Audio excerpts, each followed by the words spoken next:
Hi, Tia. Welcome. All right. I love this title music, so I was just gonna let it play for a little while. Glad you could join. All right. So this is Metroid Prime. So I want to put this in a little context. As you can see, there it came out in 2002. In fact, in November 2002. So we're almost at the 16-year anniversary to the day, which is a very happy coincidence that I was not prepared for. Yeah, I can turn the sound up. Um,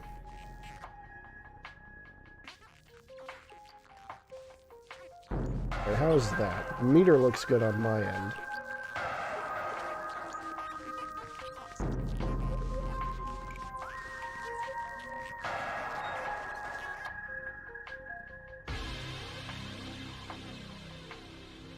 All right.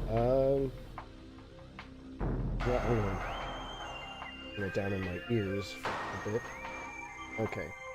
So, yeah, I want to put this in a little context.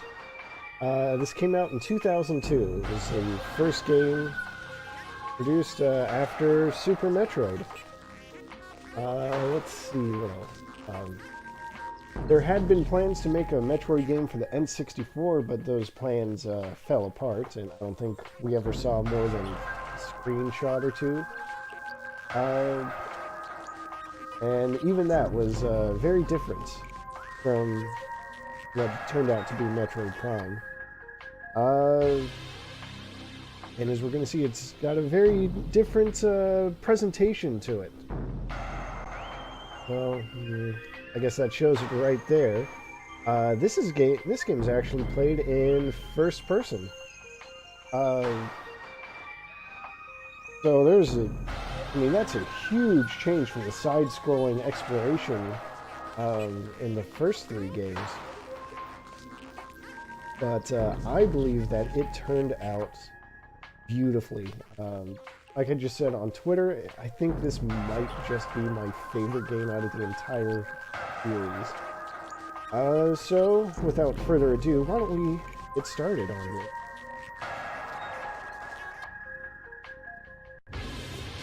I just love the backgrounds for this menu, though. It's cool.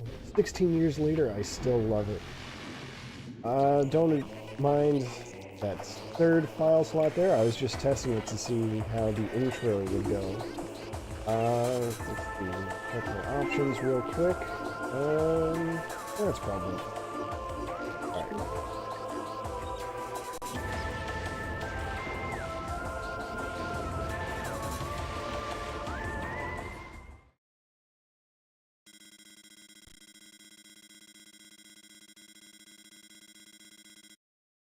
Alright. Oh, window a little bit.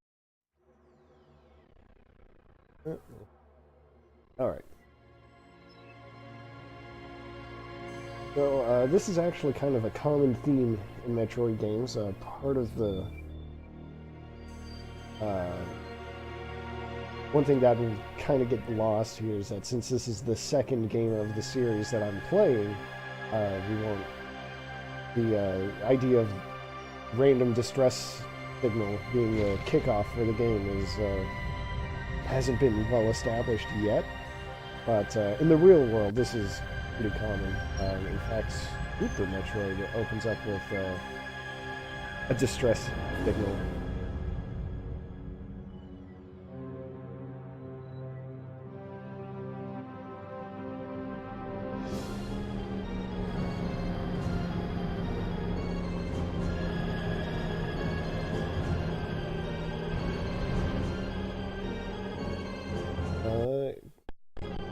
I don't know what that hitch was, but we might get a couple of hitches every now and then, but it shouldn't be too bad. It wasn't that bad when I played it earlier to make sure everything was working right.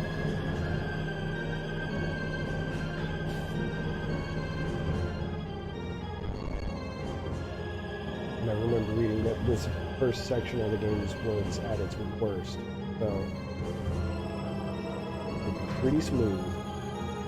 Smooth as Samus's armor. Maybe it's me, but I still think that looks pretty dang good. Even after all this time.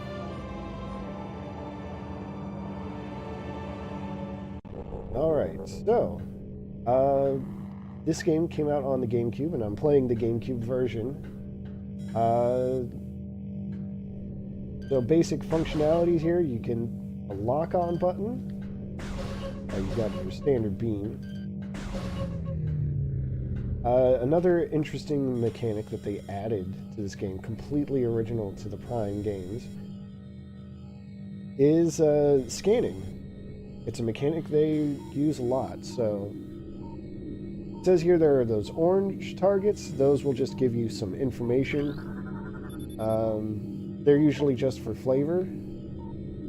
These red targets are usually critically important. So by scanning that one, it activates the switches on this force field so that I can, you know, and shoot them. So you switch with the D-pad. So let's see. So the other thing, though, is that this isn't actually set up like your typical dual-stick shooter. Or I guess I should say your typical console FPS. The right stick, the C stick, does not actually let you free look. You have to hold the R button and then use the control stick to aim around. And that part unfortunately makes this version a little clunky. If I had my way, I would be playing the Wii re-release that has the pointer and motion controls. Feels so much better, if I'm being honest. But you know what? This game is still really good in spite of that, so we're gonna forge ahead. The trilogy version was giving me a lot of troubles anyway. Alright, so we've got to repressurize the airlock. We're out in space.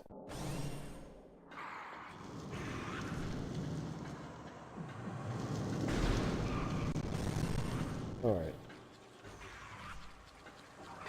I know I was just saying that the controls are still fine, but... I really wish I could turn and move at the same time. Alright, so we've got this thing. Who knows what it is? But it's highly irradiated. Ooh, this poor space pirate. Death caused by severing of the spinal cord.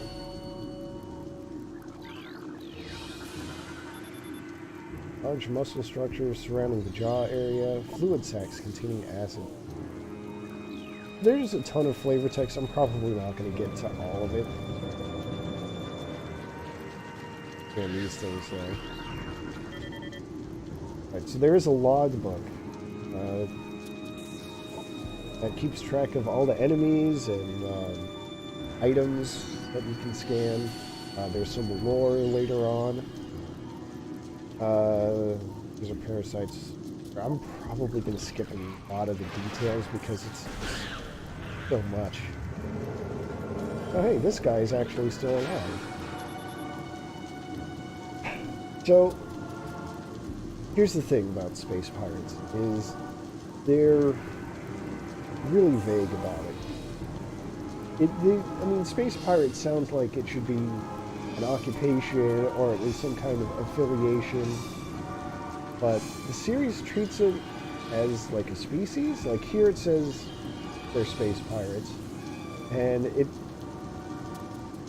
the rest of the Prime series they change appearance like dramatically, so that just lends lends to the view that it's an affiliation, like it's an organization of some kind.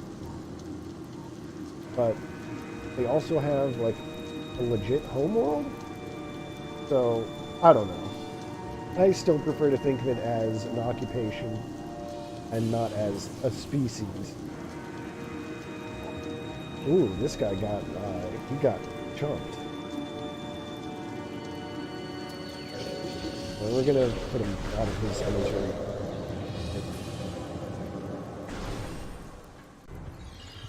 So, oh yeah, we've got the charge beam. And as you can imagine, you press and hold to charge. This game actually features... hard to see. I wonder if I can... Doesn't have it. The game actually has kind of what they call a half charge.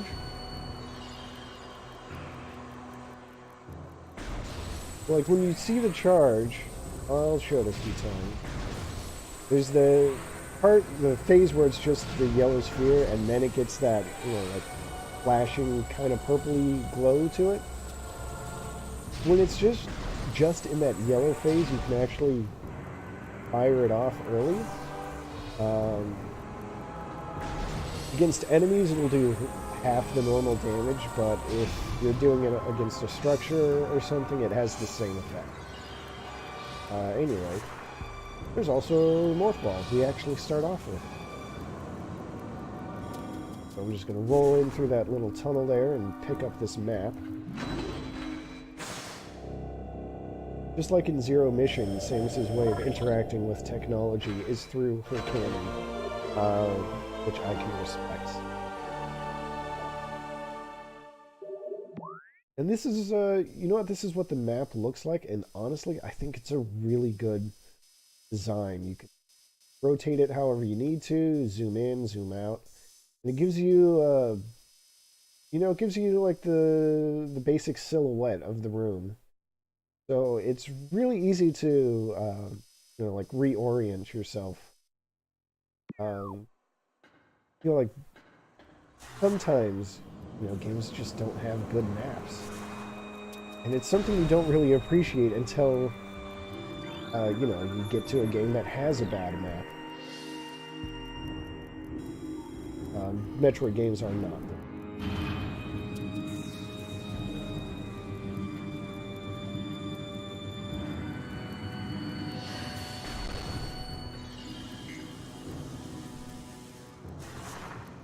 Oops. Well, I got a bit of the zaps, but it's fine.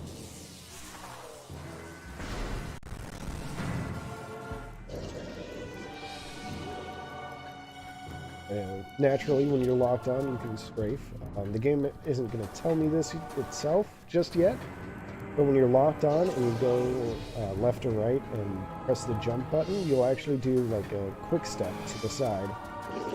That's pretty handy for dodging enemies hard. Right now, all of these space pirates are like critically injured at best, so their aim is not going to be that good. Oops. As that pop-up said, though, we start off with missiles. It's actually kind of a fun thing with missiles. I'm going to show it off a little bit here, I think. Normally, the firing rate with missiles is slow. Like, this is me mashing the missile button. But there's kind of a bug of sorts, where if you alternate, or if you fire a missile and then fire your regular beam, or press A to go back to your regular beam, it cancels the missile animation, so you can actually go pretty fast. Maybe I'm going a little too fast. But hopefully you get the idea. Don't worry about my missing. It's fine. Biohazard waste removal. There is a piece of lore here. Before I forget. Space pirate data.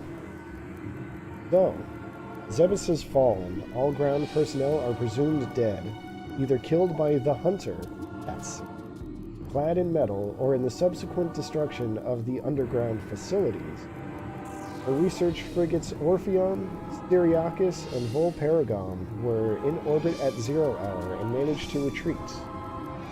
Frigate Orpheon is now docked at Vortex Outpost. Orpheon's cargo appears to have a 100% survival rate. Metroids are healthy, but on restricted feeding schedules due to uncertain supply status.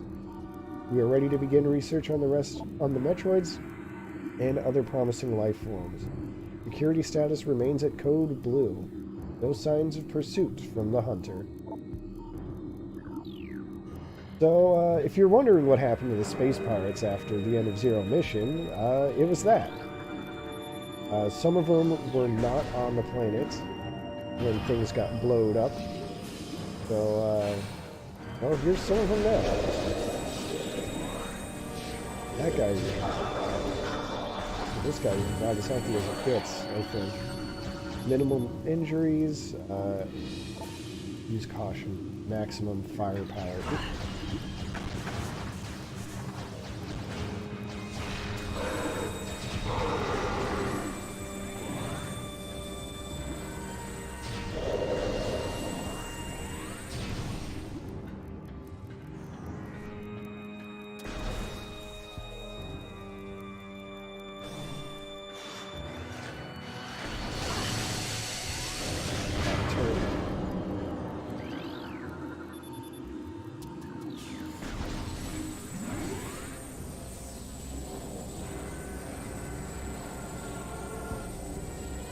One of the things that blog entry mentioned is that the, is it stuck on something? Oh, that guy was just waiting to ambush me. Don't you have anything better to do? Anyway, they mentioned that they have Metroids on board. And that they're continuing to study them. Ooh. That guy just lost everything, I guess. Severe lacerations. Oh boy. This is just plain silly if you ask me. Please insert metallic sphere to open door. Why in the world would space pirates develop this kind of technology? Why would they use giant metal spheres as keys other than video games?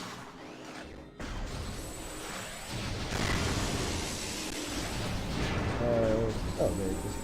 Handy feature of the charge beam is that you can use it to draw in health and ammo pickups.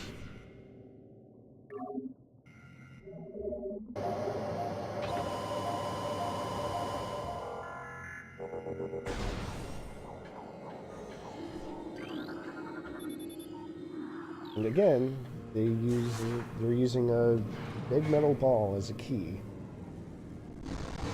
Which just seems silly if you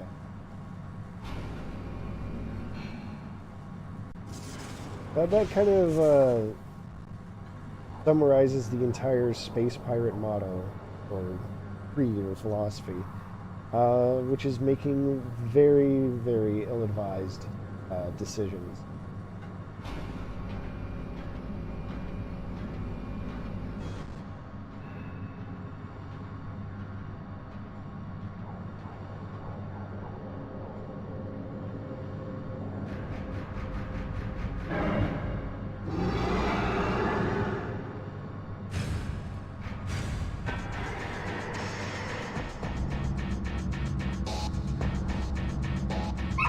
Oh, I'm sure you just heard Willow there, so give me just a second, please.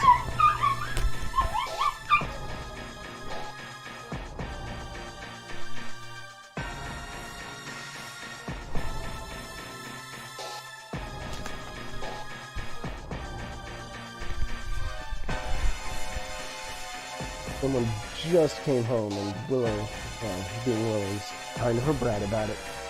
Anyway. Got a big ol' ugly here. Parasite food. Naturally, you can scan enemies and it'll give you information about them. This parasite food has been genetically enhanced somehow. This is the key thing here, is that it detects a weak point in the mouth. So I'm just going to let the rest of the entry go unread. Now instead of targeting her stomach, targeting her mouth. I guess I could have shown it off, but now I'm doing a lot more damage than I would have otherwise.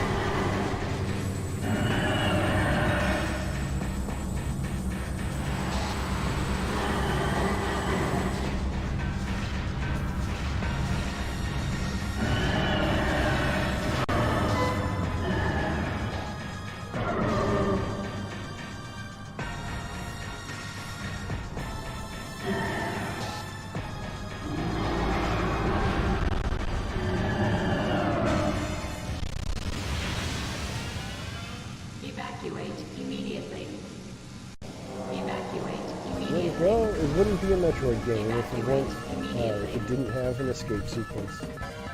Those are the rules. I don't make them, I just live by them.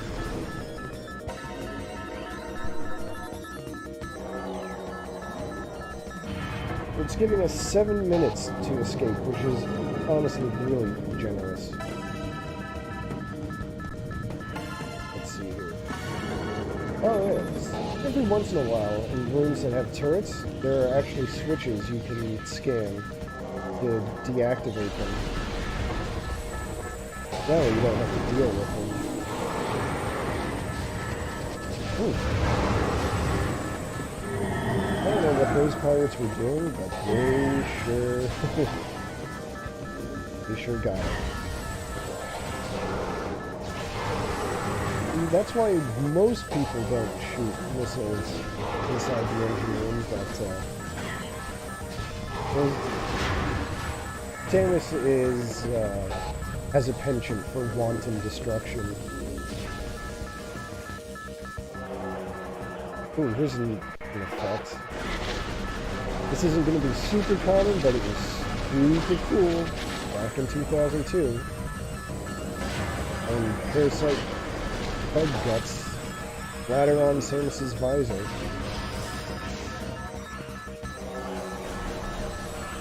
Believe me, I was blown away the first time that happened.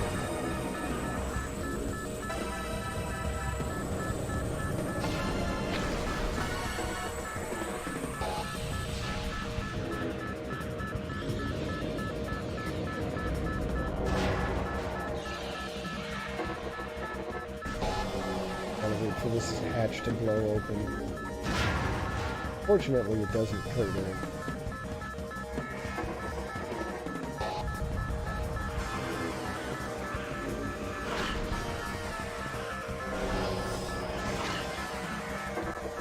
Well, I'm gonna scare one of these turrets while I'm here.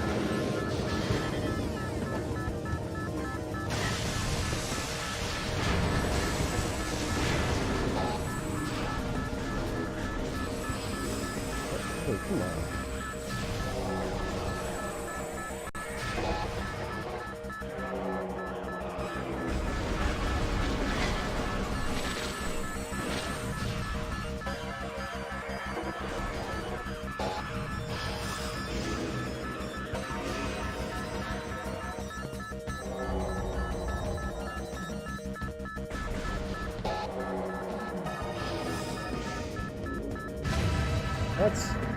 That was always kind of cool, that piston thing that comes out right in front of your face.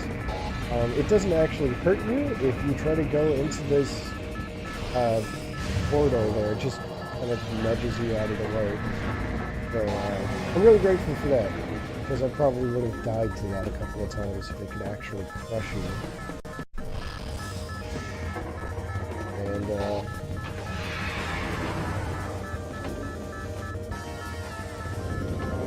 hey, I recognize that dragon. I blew him up. What's he doing here?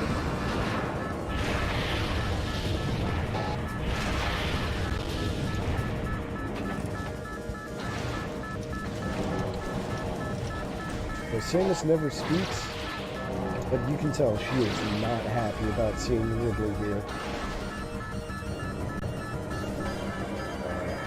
Deactivate some turrets. Let's see here.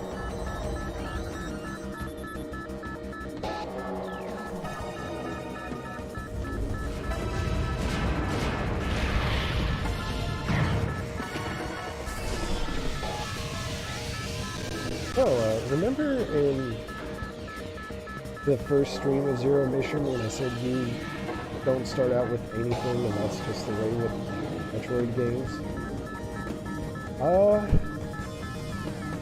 Yeah, this is how Metroid Prime deals with that. We had, nice, that was like the charge beam and missiles and morph ball and the Varia suit and all that good stuff. And now we just don't have any of it. That explosion just destroyed pretty much all of our equipment.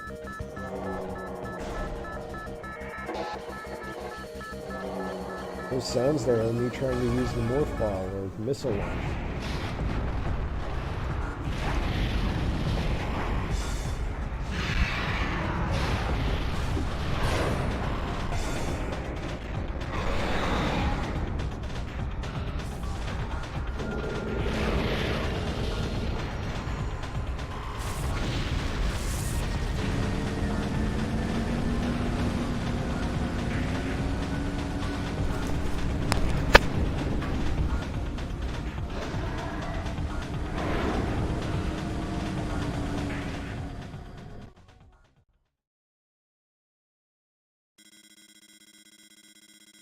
Alright, so I called this Samus's next mission, but technically it's not an official mission. She was just flying around, picked up a distress signal, and then decided to check it out. Now that she's found Ridley for some reason, she is mad.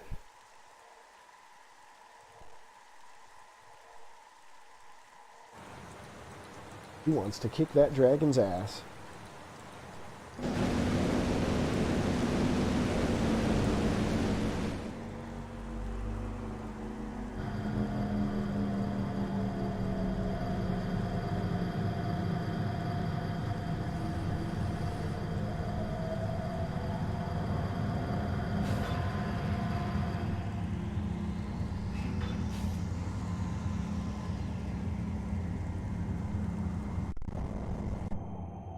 So,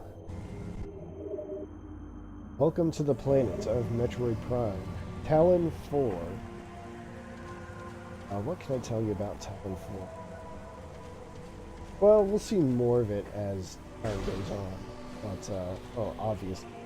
But I do want to take a moment to appreciate the neat little visual touches they put here, like the little raindrops splashing on Samus's visor.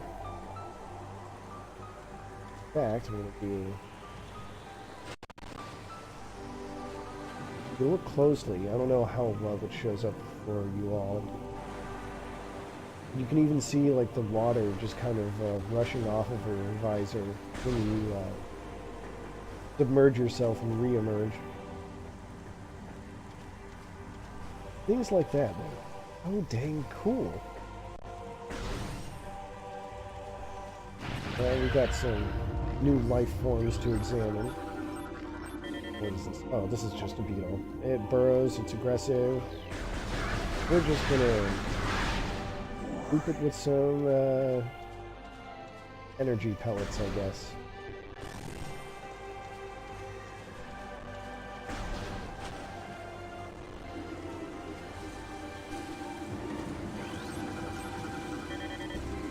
Yeah, I'm thinking I'm gonna try to get the whole logbook, or at least all the creatures. I feel like that unlocked something. We've got zoomers here. They're the ones that like to fall around on little platforms, and they're spiky and, well, kind of a pain to deal with. He is healthy, that's fine.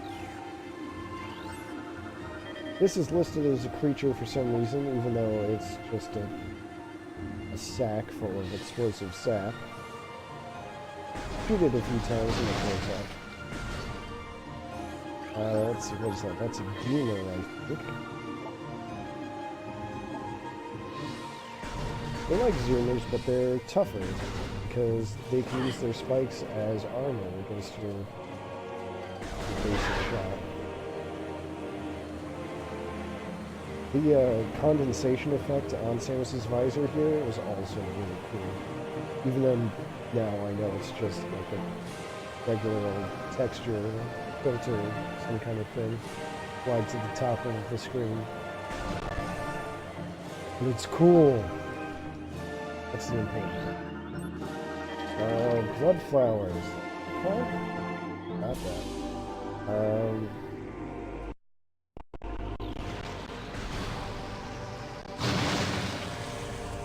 Blood flowers are apparently toxic to itself, so when it shoots a big old ball of spores, you just shoot the spores back.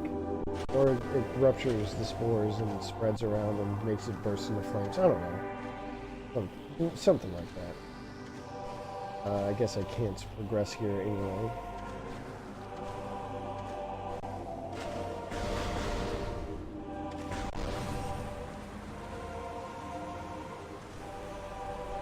I'm supposed to go through here anyway.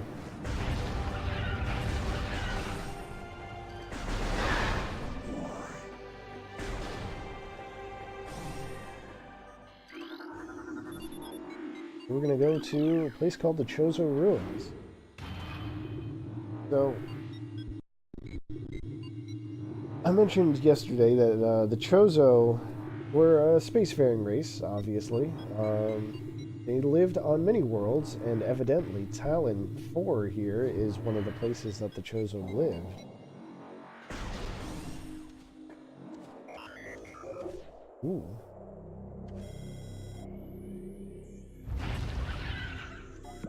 This is actually another feature that the Prime series first implemented. Saw it a little bit in Zero Mission when I would hit up those Chozo statues and they would point out some location on a map, on the map rather, for me to go to. Prime, the whole series, does the same kind of thing,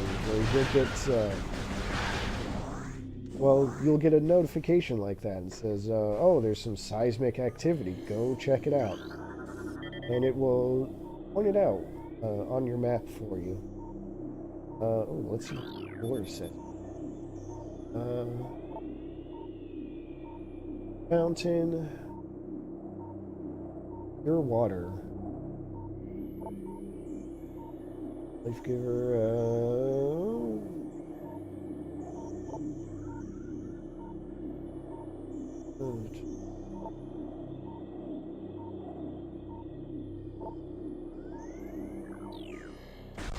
don't know, some mumbo jumbo about fortune telling using water.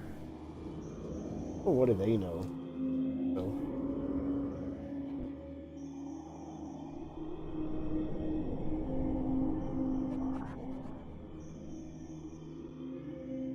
Now we're in the Chozo Ruins proper.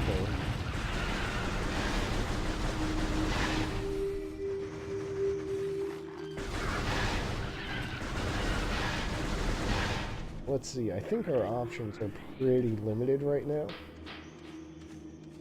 Oh yeah, there's a missile barrier on the door. Shoot it with missiles, because your beams will not work.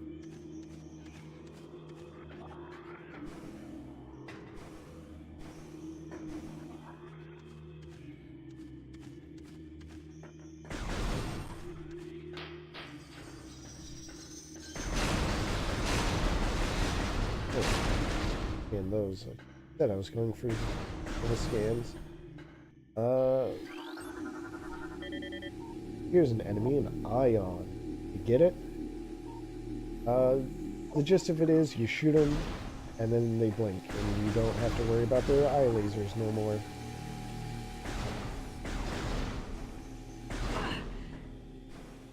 You can destroy them, but only if you have the charge beam, which I explicitly do not have.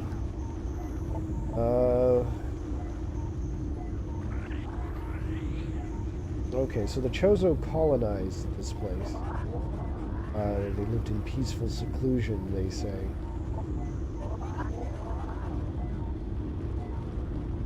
Ah, there we go. So they gave up their technology when they came to live here.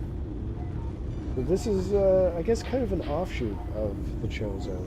Well, a colony, I guess.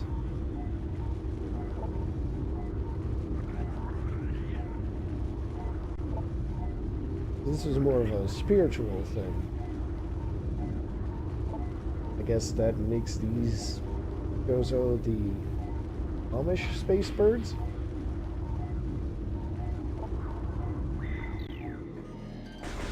This wants to tell me about the save station that's attached to this room. Oh, hold on. The angry bees. More wasps.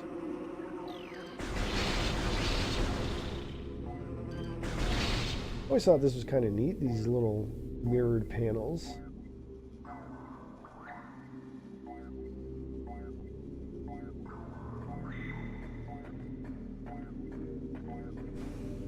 I'm ignoring that notification just while the save station is right there.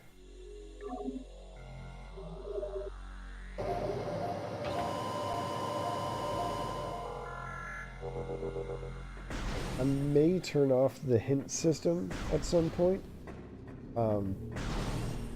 Mostly because I don't feel like I really need it. Herbs.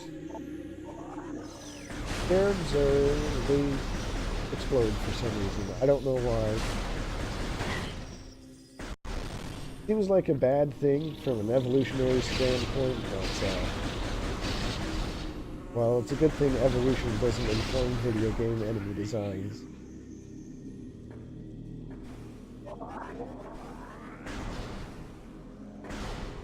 Stuff in that room I can't get accessing. Plasmites.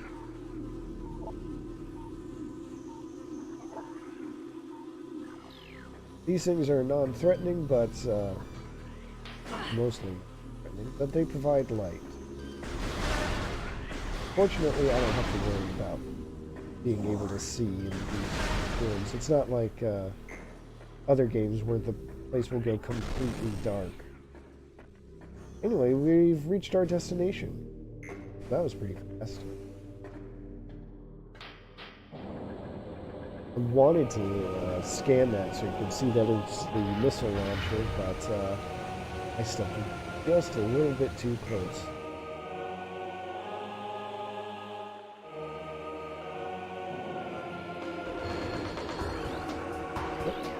Oh, jeez. Like that. Oh.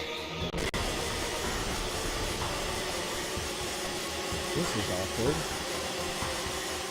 The water in this section damages you, so that's fun. I'm gonna see if I can try to ram one of these things, because it's technically a different entry. Ram or wasp.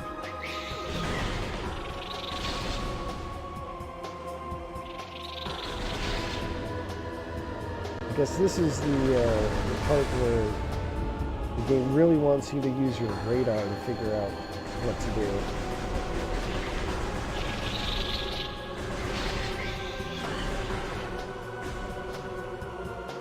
Obviously, these things are way too fast to hit on your own, except with one or two lucky shots. If you aim at just the right angle. I got one. Let's see if I can stand on it.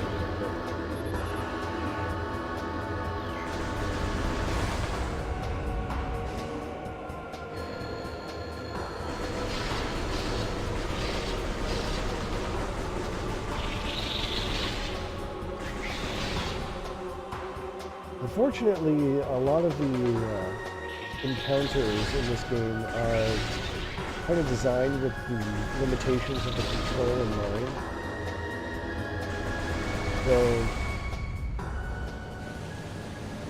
So usually your lock-on is going to be really effective for dealing with enemies like that. Yeah, there's this here.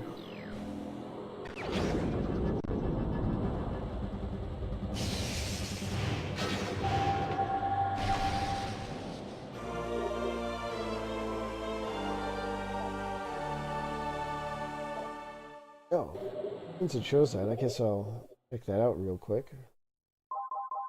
You can actually go on your pause screen to look at your inventory and get some information. You can even get Samus's notes, your equipment. Oh, she even. The key thing here is that it says that missiles can destroy objects made from radion or brimstone. So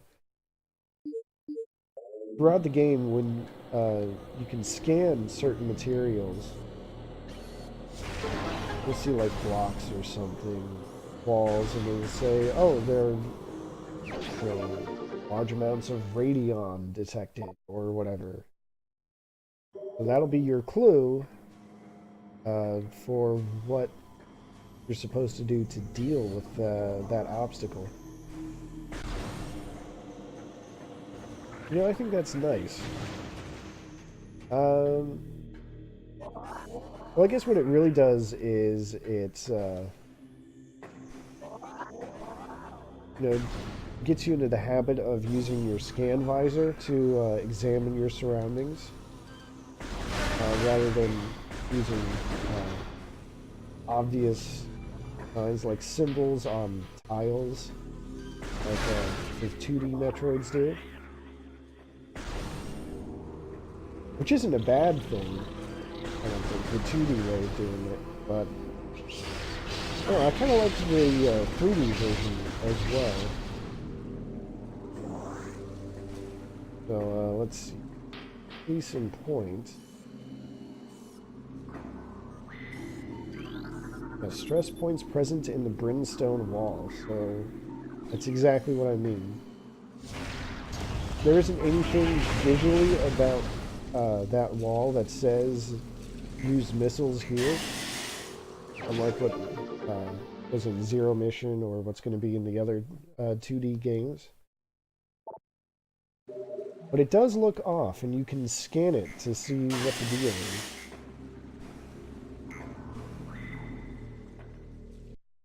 Right in here is going to be a save room, so I might as well pick that up while I'm here. What am I saying? The map room.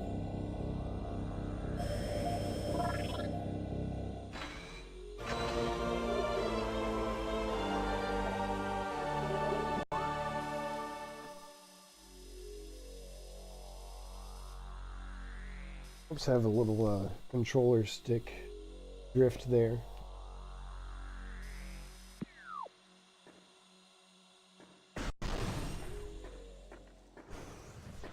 Oops.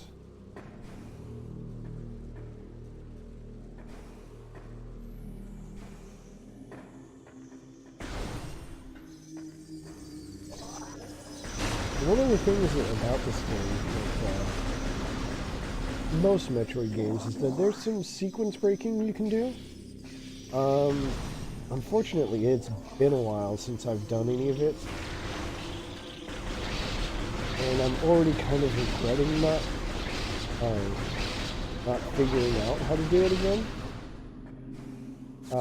Mostly because one of the very first things you can get through sequence breaking is the double jump upgrade. And you can get that as soon as you land on the planet through some shenanigans. But I don't think I'll be able to do that. And honestly, a small part of that is just that the controls are a little different. What I mean is I'm playing this with a Wii U Pro controller. Really nice and convenient. One of the things about it is that it doesn't have analog triggers, which the GameCube controller did. And it turns out there are some weird properties, I think. So I can use my left trigger here to lock on, and that's fine. But if I want to, like, kind of set my camera so that, you know, I'm focusing on, well, basically so I can strafe without locking on anything. I can't use my left trigger for that. I actually have to click in the left stick. Although I did discover that I can then use, hold the left trigger after that. It's really weird that that's the case. I guess it's just the way, they programmed the game with the GameCube controller in mind.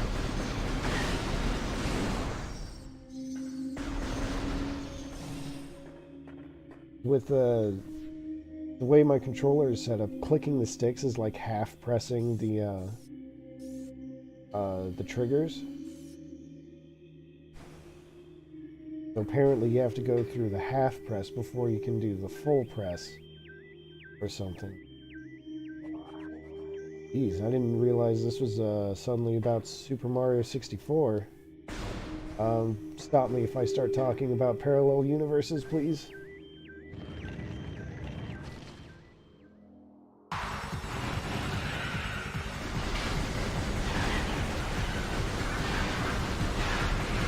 Anyway, there's a prize up there, but we can't get to it. We've got these beetles to deal with.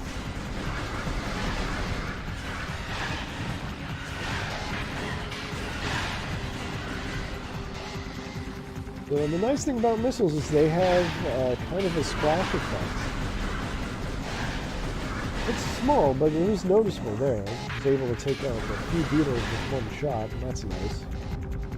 But here's the real threat for this room.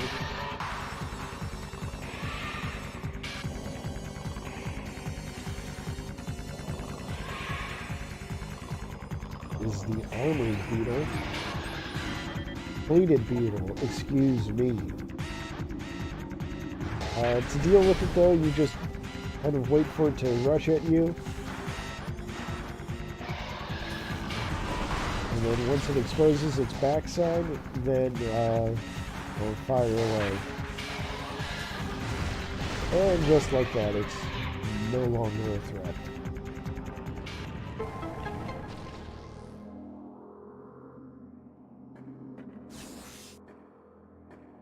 Now we'll collect our prize.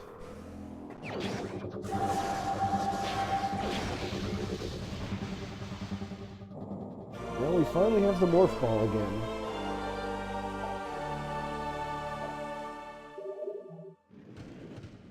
Well, let's see what the notes are for morph itself.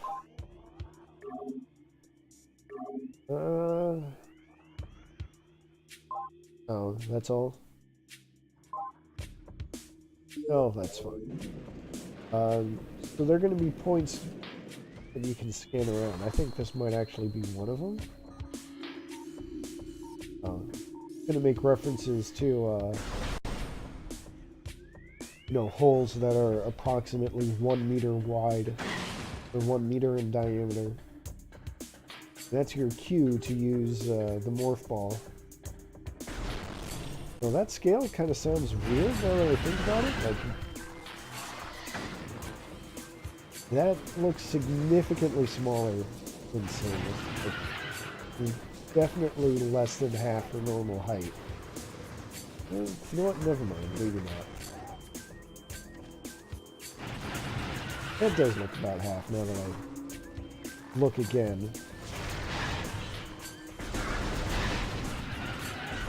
Samus is all. I can respect that. So let's see, where can I go now that I have...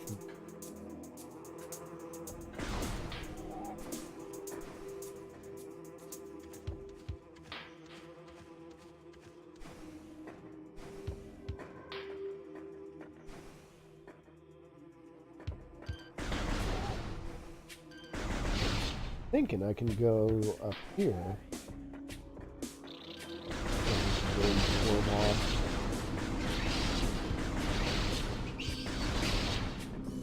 One thing you can do is you can actually destroy the Warlock nests with missiles.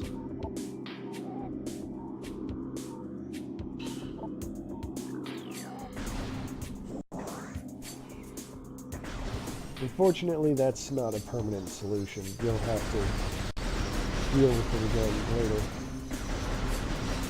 Hey Max, welcome to Metroid Prime. Glad you could join us.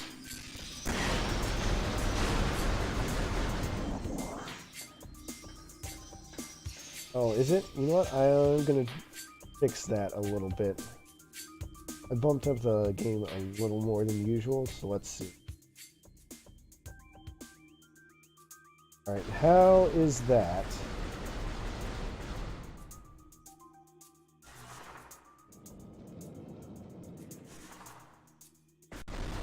Alright, we'll keep it at that then. What do we have here? A fountain choked by overgrowth, so toxic, we're not going to deal with that. Go, I think I can go through here. Oh. The game does not like me going into toxic water, and I can understand that, because I don't like going into toxic water either.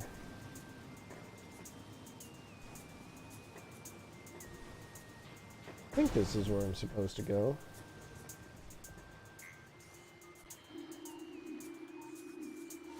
These floating mushrooms. With poison all over the dang place. Intense heat means not that way.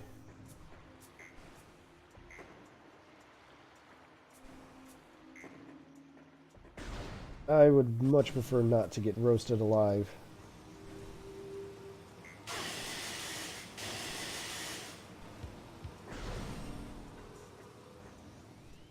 Oh, thinking. Oh no! Well, I'll get chances later. Those were shriek bats. They just love to, you know,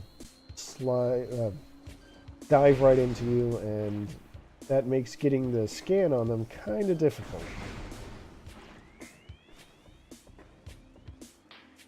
Let's see. I think I want to up. Save state.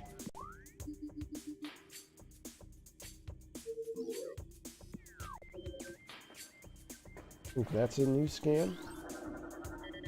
Reaper vines. Of course they're Reaper vines.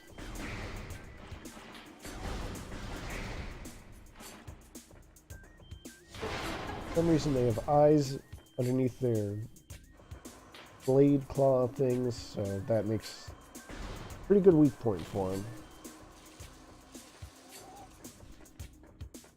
Hit up the save station just in case.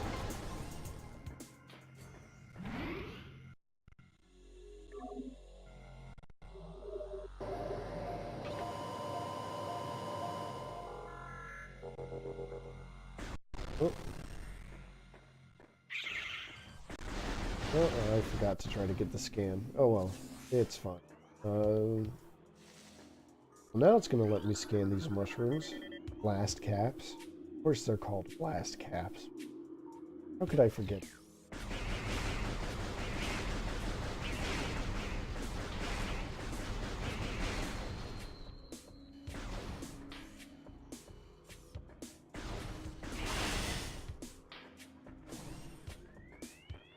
By the way, this room right here that I was just in, maybe this adjacent room, kind of has a notorious problem only on the GameCube, where sometimes it'll just crash the system. It'll hard lock. Oop. You'll get like a high-pitched buzz or beep or something, some kind of tone, and the only way to stop it is to like unplug your system or something. Well, hold the power button for several seconds, I should say. but it only happens when you're playing on the GameCube. So what happens there is one of the tricks that the developers pulled was using some kind of fast swapping RAM code or whatever. Basically, it's supposed to squeeze out a little more performance than the GameCube is capable of handling. And if it doesn't do it just right, then sometimes, well, the game will just crash. But if you were to play it on a Wii, like the GameCube disc on the Wii instead, since it has more RAM, that problem will never happen. And I'm assuming that since this is on a computer, that problem will not happen to me either.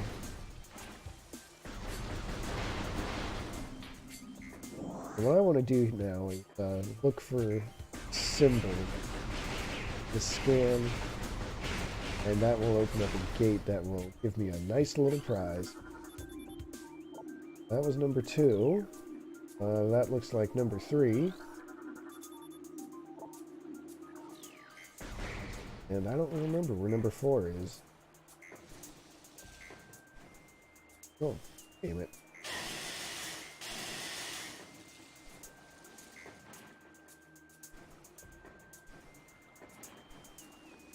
Anyway, I find the technology and, I guess more specifically, the techniques for using technology really fascinating when it comes to game development. That was one of my favorite things to learn about Metroid Prime.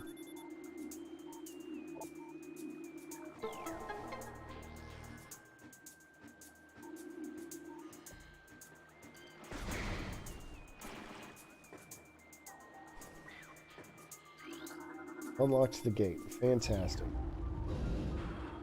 Let's check out what that says. Get the gist of it.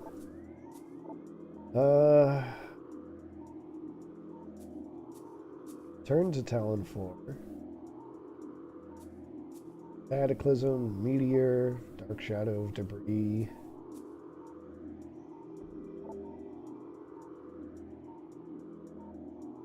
Oh.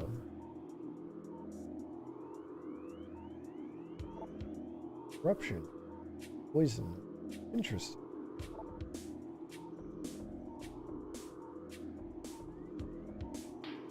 Find ourselves wandering as shadows of the mortal forms we left behind. Well, that's not ominous or foreboding at all.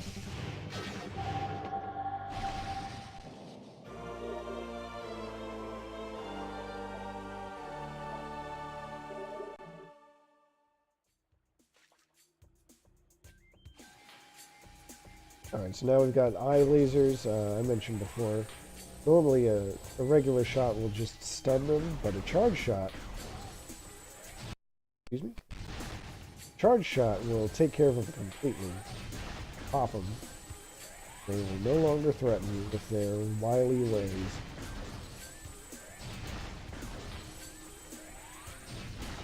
That'll teach those guys to roll their eyes at me.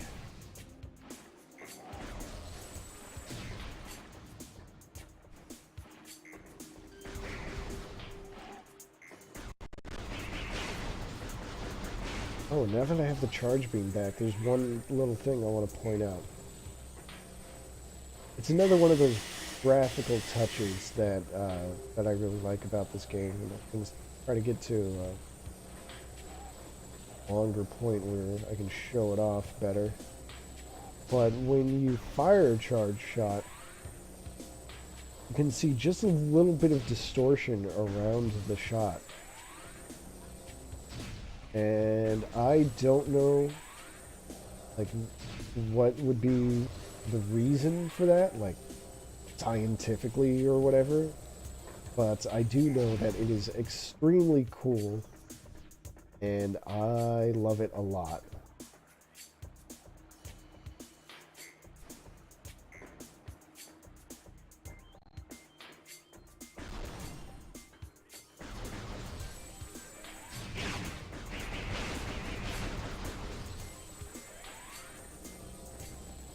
So again, just for safety, I'm going to save here.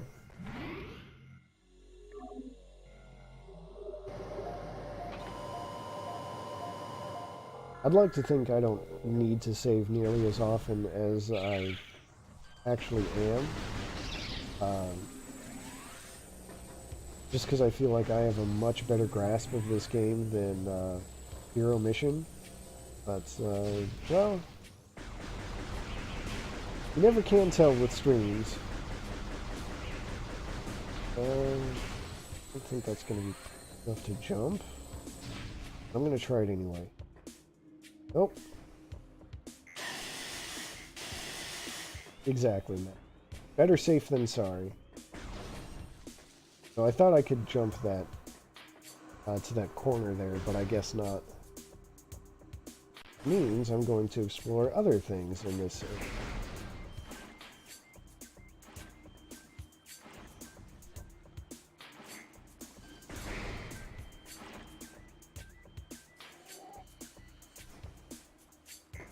Pretty sure, yeah, I remember you need to... oops. Oh, you need to activate some rooms just like in the charge beam room. Oh, man, that's bad, that's bad. Speaking of accidents happening. Anyway, in this room you gotta activate some runes again. So unlock a gate.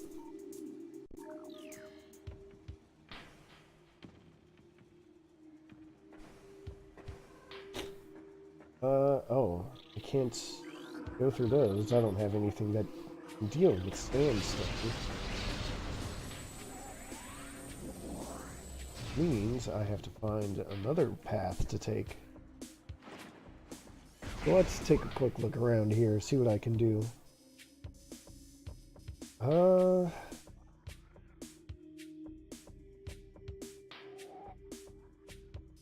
What I want to do is I actually want to go... well, no, that's not it either. Ah, I remember now. I want to go this way. Back the way I just came from.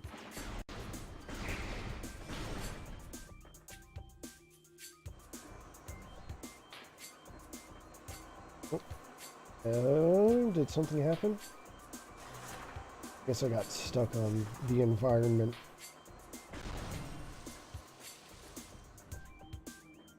Although, wait a second. Oh, you know what? Now I see what I missed. I forgot I was supposed to go on this platform.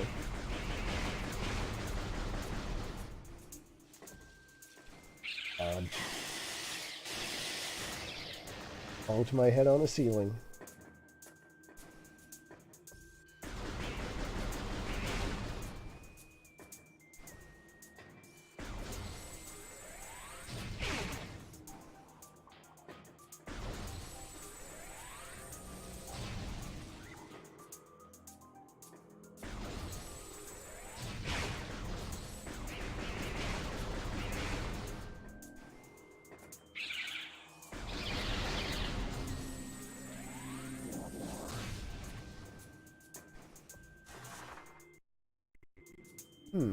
That was a weird little itch, but okay. Oh, it's fine.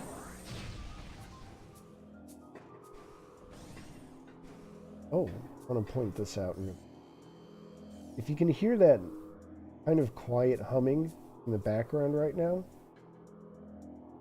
that's the sound of a power-up, of an item pickup, missile expansion or something. In fact, that one is a missile expansion, I'm sure of that. So, if you're inclined to get 100% of the items in this game, that's actually kind of a handy little trick to listen for that humming sound. As you can see, the game doesn't actually give you indicators when there are items in the room, like Zero Mission did.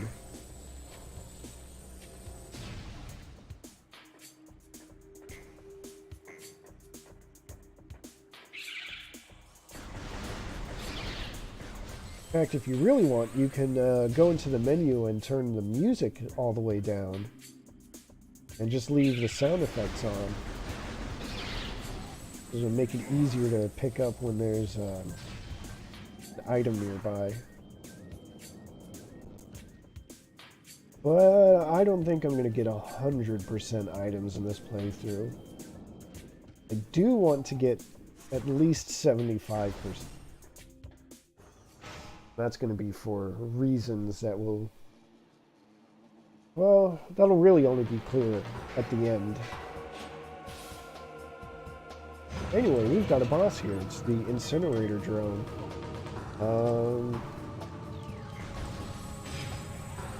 Basically, the trick is that every so often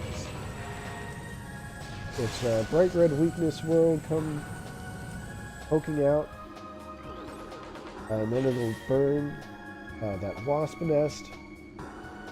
And this is a different type of wasp, so it only shows up in this fight. Get out of here. Oh, oops. I know you said not to touch fire, Max, but that's exactly what's happening here.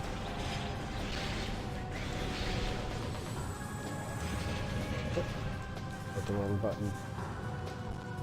Wrong button all over the place. Here.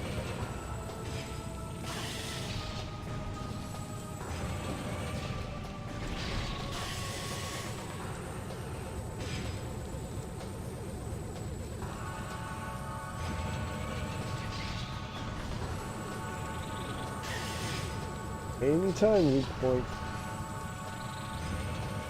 There we go. Thank you, Max. How does it feel to get to use it on someone else?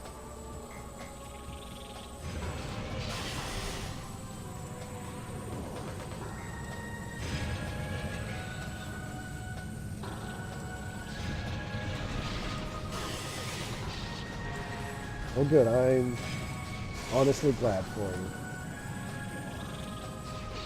I think I need to shoot the glowing red weak point one more time.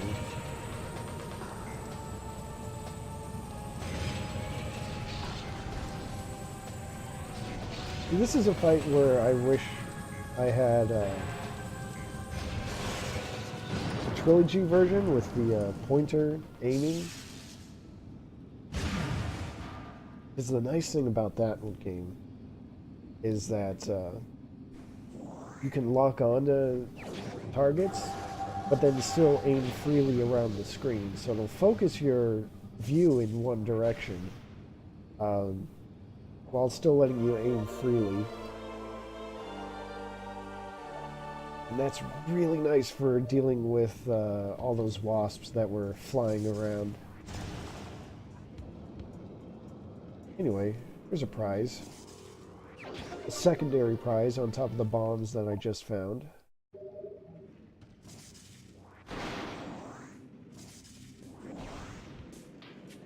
Bombs are fun in this game.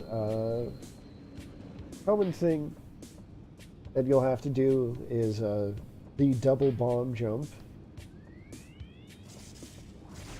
Just time laying your bombs down.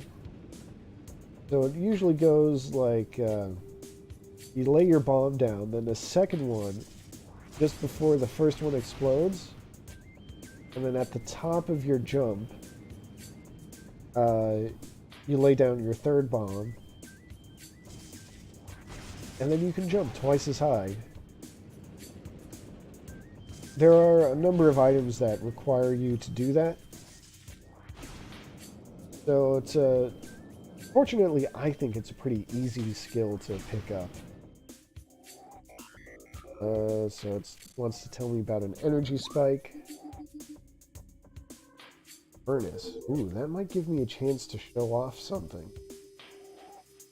We'll see.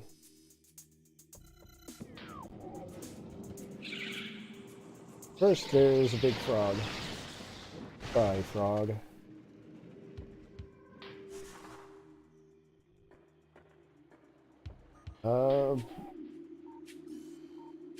The other thing bombs are useful for is these bomb slots. because these bombs are supposed to be like made of some kind of electricity, I guess. It's an electrical charge, so detonating a bomb will, you know, power devices temporarily. Like this one right here, it just drained all that toxic water. Means I want to use it to get to the next one.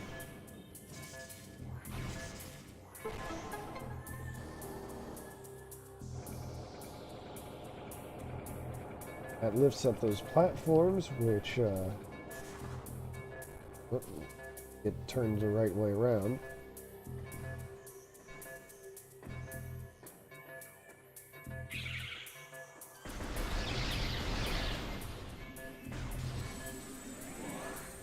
Okay, do it.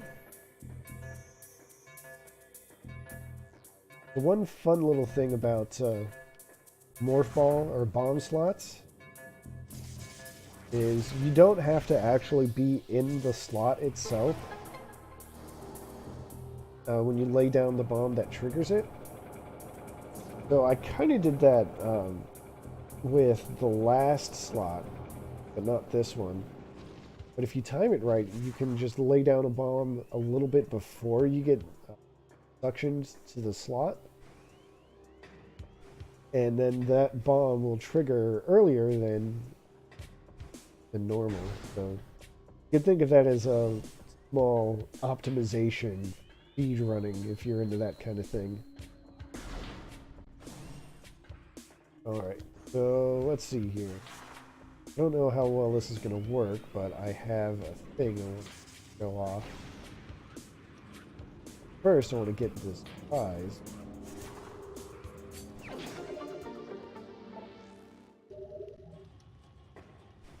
So it says this is the furnace. We're kind of trapped in this one chamber. This is the furnace. That's because we're actually in the furnace itself, not just the furnace room. And for some reason there's an energy tank inside. I don't know how that works, but I'll take it. Okay, so this is, I don't think it's going to let me in it, yeah.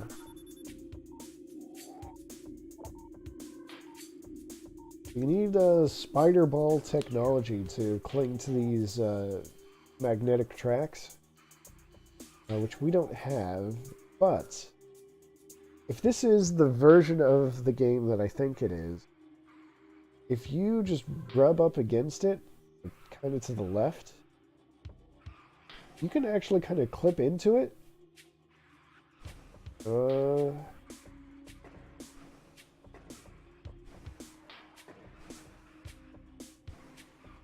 Yeah, you can kind of clip into it and just jump up there. Roll into this slot. So I'm going to see if I can see what this will do for me. Well, I call it speedrunning, but it's more just straight up sequence breaking. So I'm not supposed to be in this room just yet. But I'm a rebel. I don't need no rules to tell me what to do. Of course, the thing is, I don't know what I can actually access in this way. Remember, it is a trick. But, let's see. Now we chose a walk as ghosts. Great point. We chose a ghost, huh?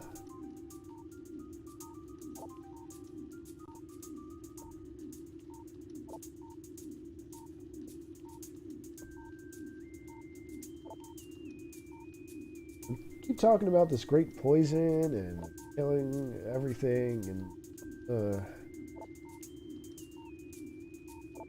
I'm honestly attention to it. I apologize if you were. I don't know. For some reason, as much as I love this game, I can never like really get into just reading the lore, because this is Metroid. The game is about exploring, not reading. It looks like I could not actually access much of anything, taking that sequence break there. But it was worth a shot. It could have been something. Dead, I guess it's just a bunch more beetles. And get on out of here.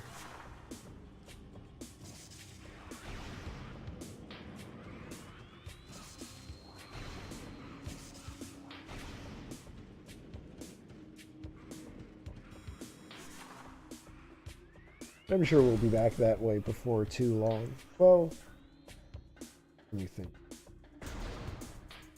We'll try to remember the order of this operation here. It might be a little longer.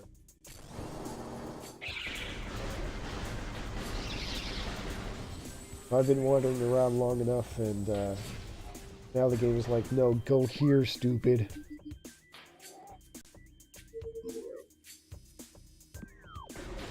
So I guess I'll oblige. You know what? I can go through here. Now I don't have to worry about the eye lasers.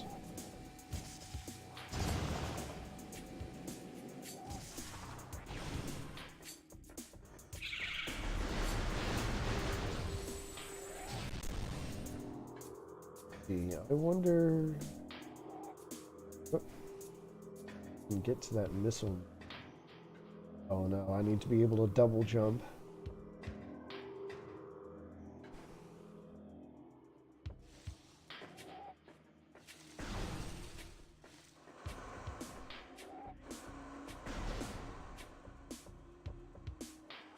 Now we're back here. Now I have bombs, which means now I can blow up sandstone blocks.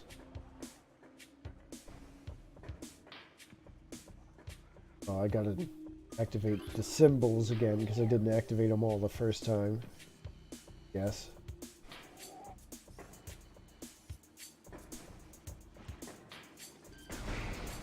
Remember where they are, though.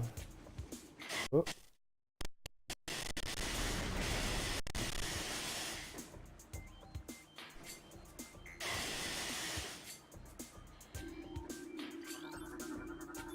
Information about the tree. This is the one I was thinking of. If it'll let me scan it. There's actually a pretty good range on the scan visor, I feel like. So, glad I don't have to go all that way just to get that that one rune.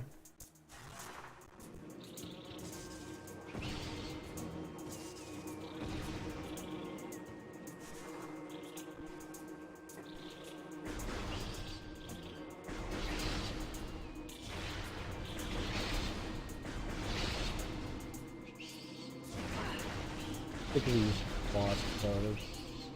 Worst enemy ever.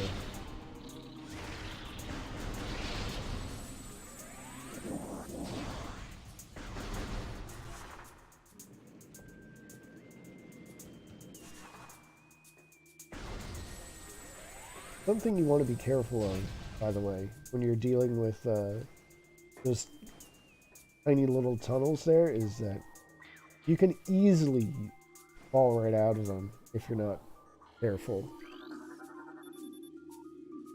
I missed a symbol. Shoot. What the hell is it?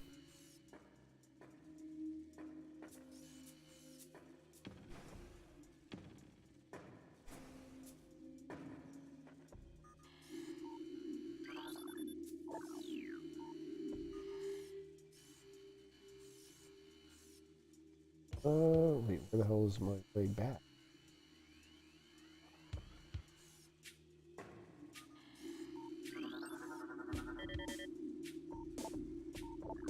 Oh.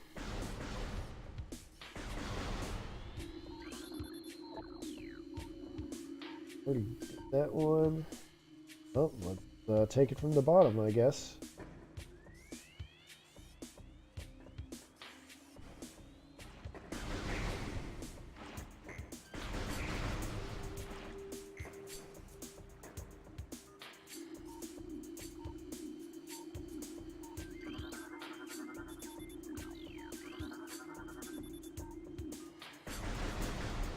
No, not that one.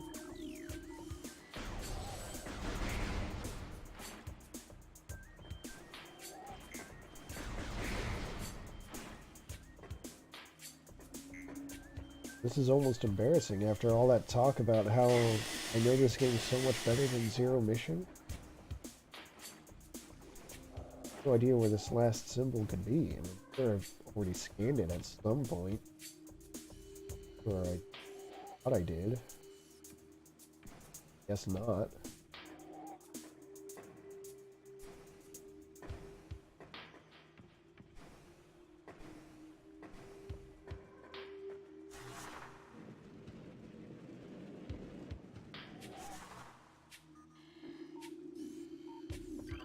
Oh, it's right there.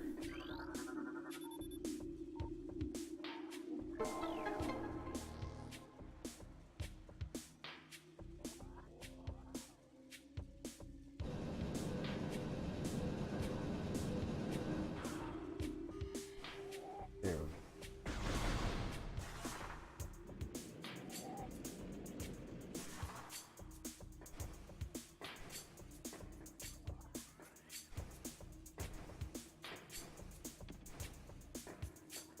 See right here, we've got some more sandstone. Bomb it, roll right through.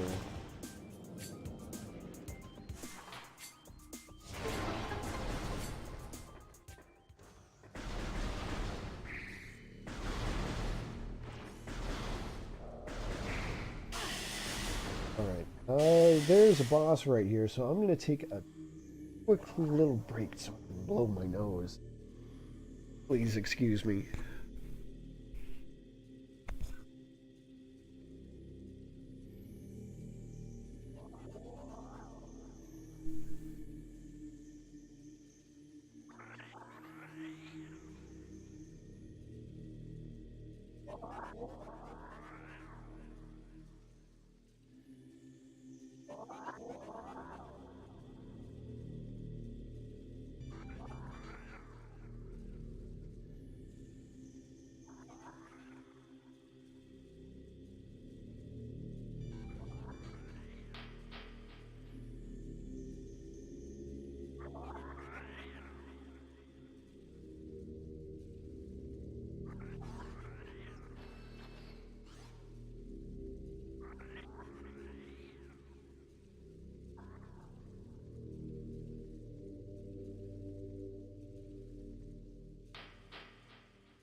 Alright.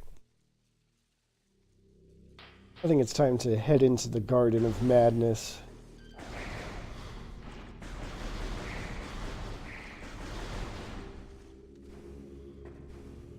See, that's a clever reference to No More Heroes.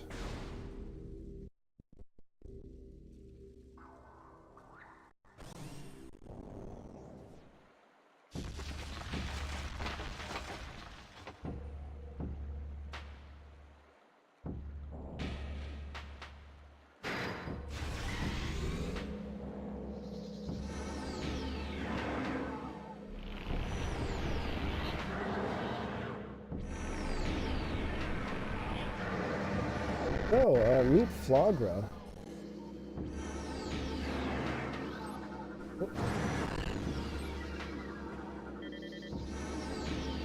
Flagra's, well, there it is. Mutant plant, that's the source of all the toxic water.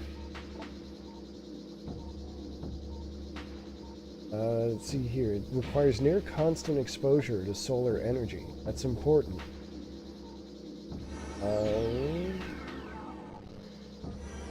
If you're going for 100% scans, this is an important thing that you do not want to miss. That's incredibly easy to miss. And it's Flagra's tentacle. It counts as a separate scan from Flagra itself. So it's very annoying if you're trying to get all the scans and you miss that one. So to deal with Flagra, you have to shoot the backs of that reflector dish.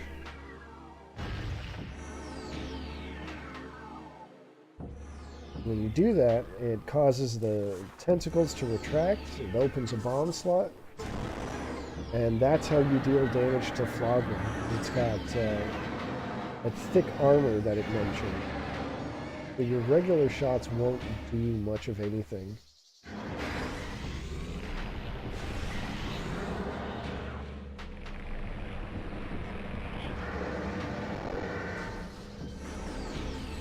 Now, if you really want, though, you can stun Flagra by hitting it with charge shots.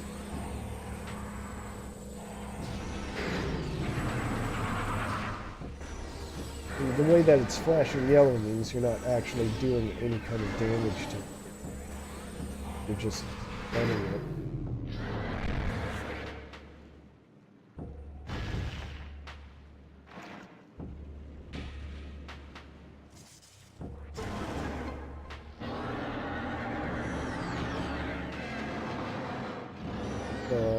I think this is pretty neat. It's a puzzle fight.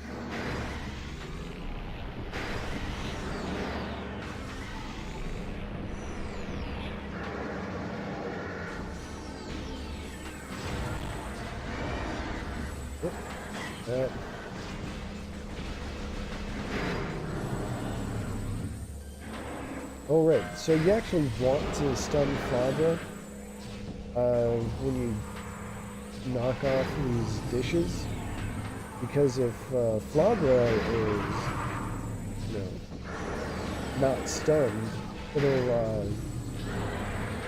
push the dishes back down, and then, now you gotta knock it out of alignment again.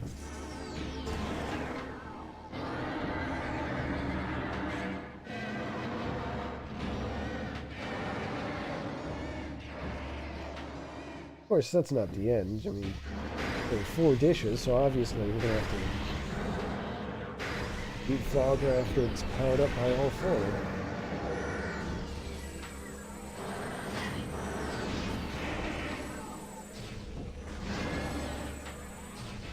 So I find that the most effective strategy, the most efficient strategy for playing this normally and not like the speed run, is to just stay locked on to Flagra and just circle around, because it will line up your shots with the backs of these dishes.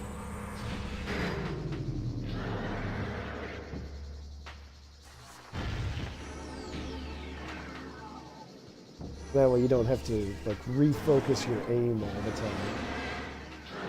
So consider that a hot tip from me to you.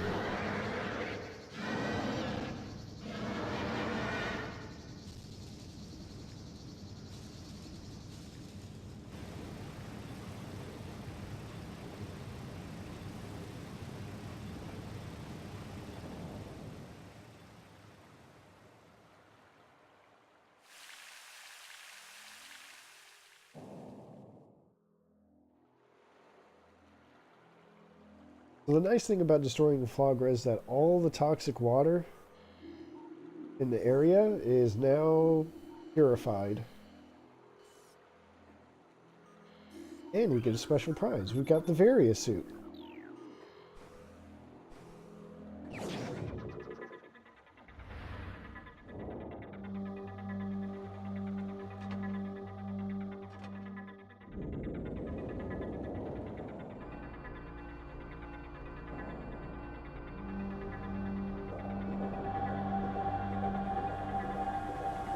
Does this count as a magical girl transformation sequence? Well, I see Tia and I were on the same page there. And, yeah, that was definitely a T-pose for dominance. But cool, now we've got the various suits. Now we can handle high heat environments and take less damage from enemies. And oh, wow. Alright, something about my settings really doesn't like it when I go into one.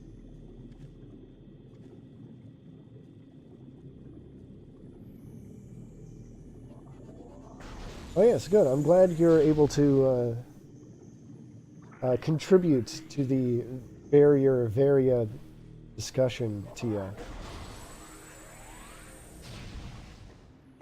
Yeah, that was actually something I was going to point out too, Mac. Was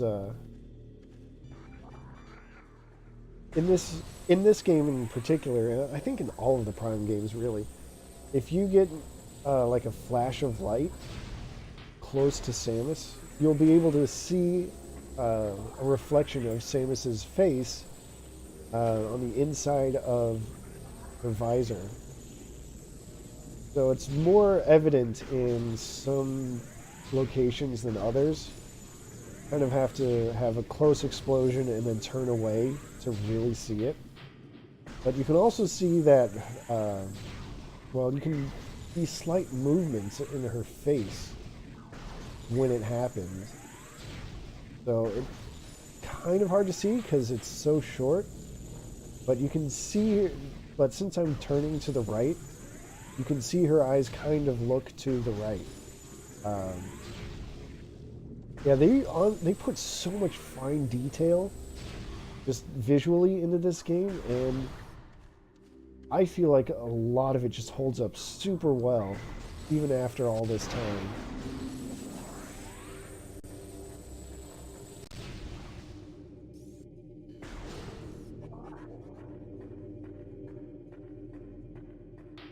Yeah, I would think that they would. I'm not entirely sure because it's honestly been a while since I've played the trilogy version, but I think since it has the free aiming, if you do that, if you trigger that flash of light, um, and just aim around the screen, you'll see Samus's eyes follow the cursor. That was a neat little idle animation. Yeah, the GameCube, especially with a game like this, it really put in a lot of work, I have to say.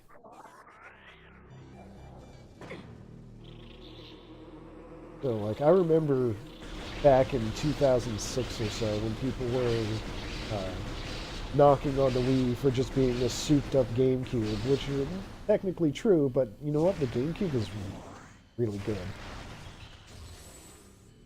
So I can understand why Nintendo would want to keep utilizing GameCube technology. That's my hot take.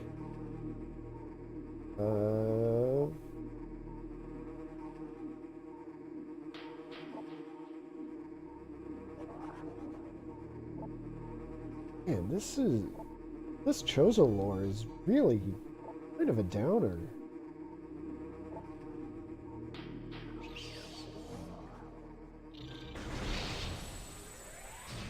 I don't think this was supposed to be like the extinction event for the Chozo, but it's definitely the one for this Chozo colony. It makes me wonder how they were able to leave all this lore behind if they were ghosts. But what do I know, I guess. Ghosts can do anything. Obviously, the game wants me to go down that elevator, but I think there's a nice prize if I go this way first.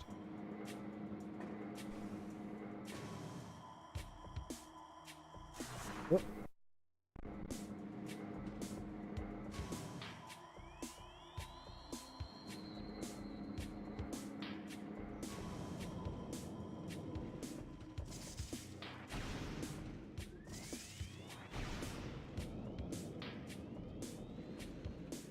No, there's stuff in this vault here.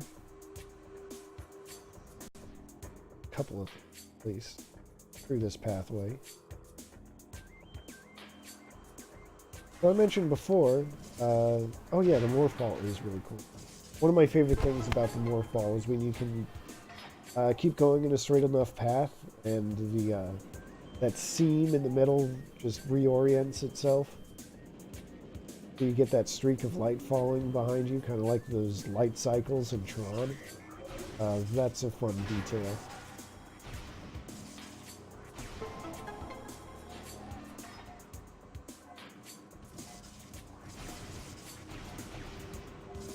This is This is one of those spots where I said the double bomb jump was required to get items. I don't think it's ever actually required to progress through the game, but it is, like I said, an incredibly useful technique for getting around. What's this chosen lore about? So this is about how they gave up technology, made stuff out of nature.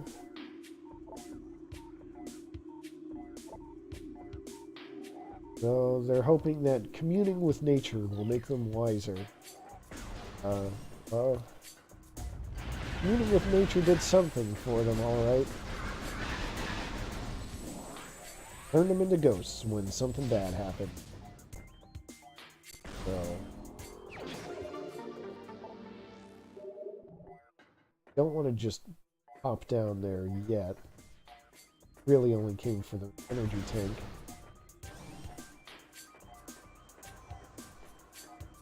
I'd rather not have to take the long way around to get back to the elevator.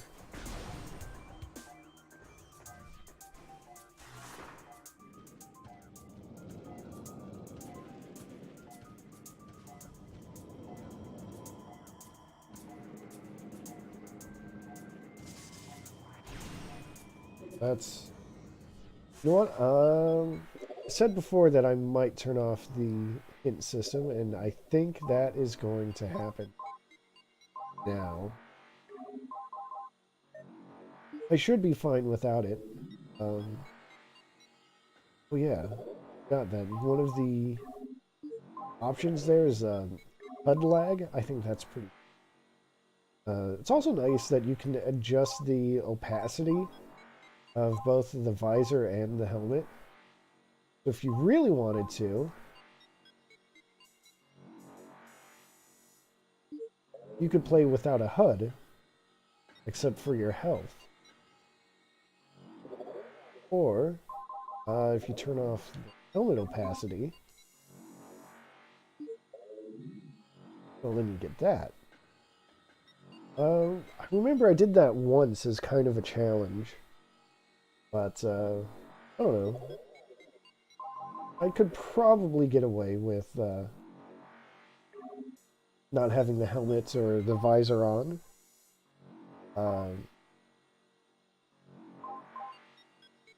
We'll see. Maybe I'll leave that up to the audience.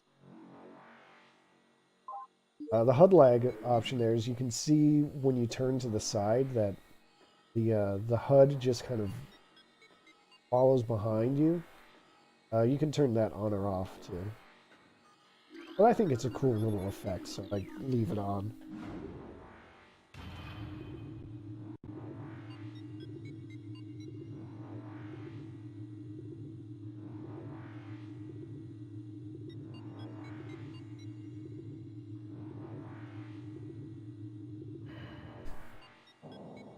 Oh, you know what? I actually just talked myself into turning the visor off.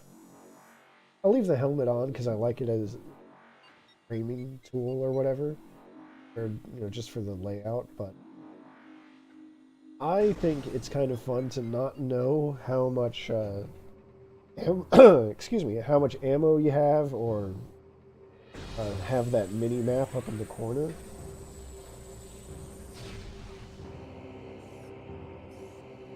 Yeah, they really did put a lot of effort into it, and I greatly appreciate it.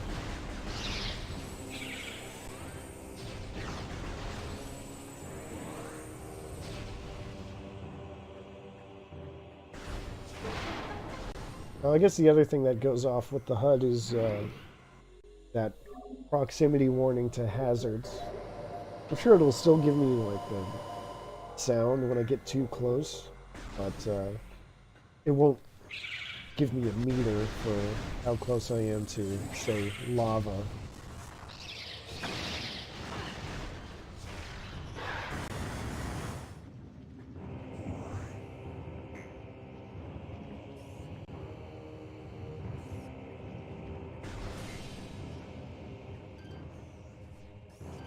Let's see, here's a... right. That's basically the only kind of warning you need for lava, is whether or not you're in it. And I am thankfully currently not in it.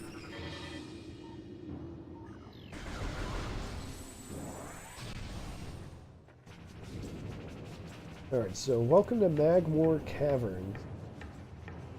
Depending on how familiar you are with Super Metroid, the music here should be a little familiar. I already forgot if it was in Zero Mission, to be honest, and I just did this yesterday, so oops. But this is the theme of Lower Norfair in Super Metroid.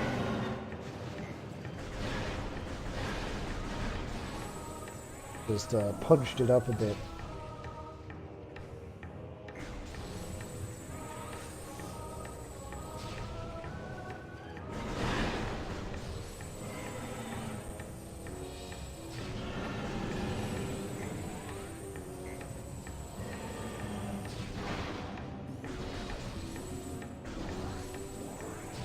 This is Bomb Wall.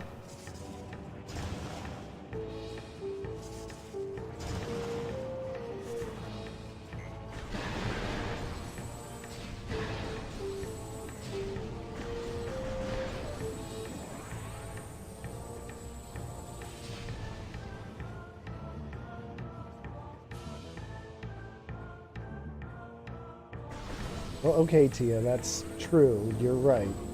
You would need a warning for that, but I will just say that that's only the case for regular people and not people clad in super special heat-resistant armor. Those enemies, by the way, I forget what they're called. I guess I could have scanned them, but yeah, those guys... Oh, I can scan this one, I think. Let's see if it'll say so here. Triclops, that's what they're called. Even though they only have one eye, but whatever.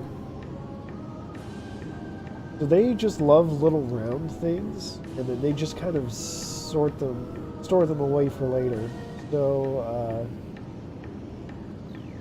I guess I'll do them just for fun. So if you get caught by one, yeah, they'll pick you up and move you around, and you can't really do anything about it except try to blow it up. But since they love collecting round things, that means they will collect your bombs, too. And that's how you kill them. Hey, remember that condensation filter that they had? Yeah, you can step into those vents and get more of it. But this time it's orange. That's how you know it's hot. But not that hot. Not like dangerous.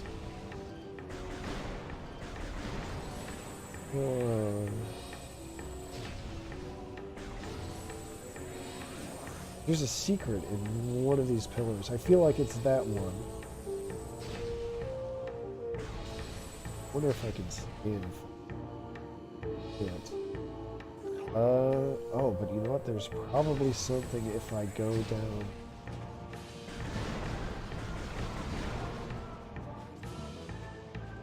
You can roll around as the morph ball underneath this grating here. I know it leads to some kind of reward, but I don't remember what it is. So why don't we find that out together? There's the entrance.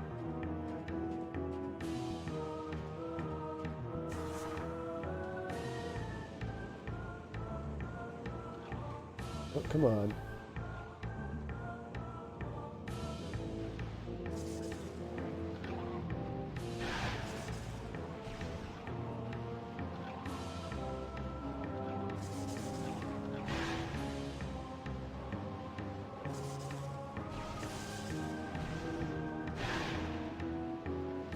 That looks like the pathway to success.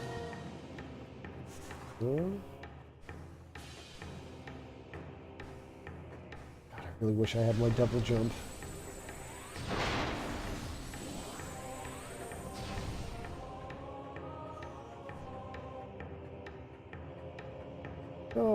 Crystal's not a bad price. I did say I was going for at least 75% of the items, so that's fine.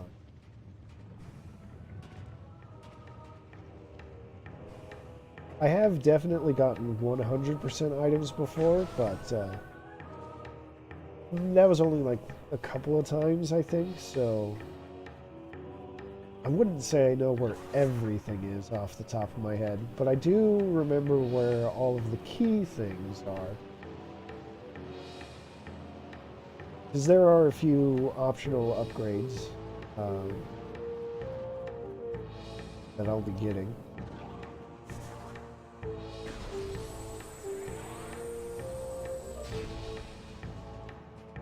Oh.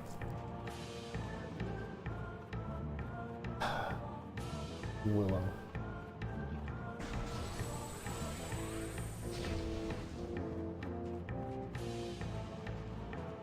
Willow just,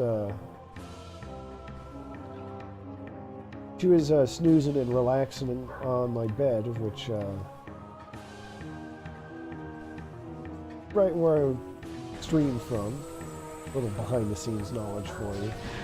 And she just suddenly got up and decided to walk all over my laptop. Without even so much as an excuse me.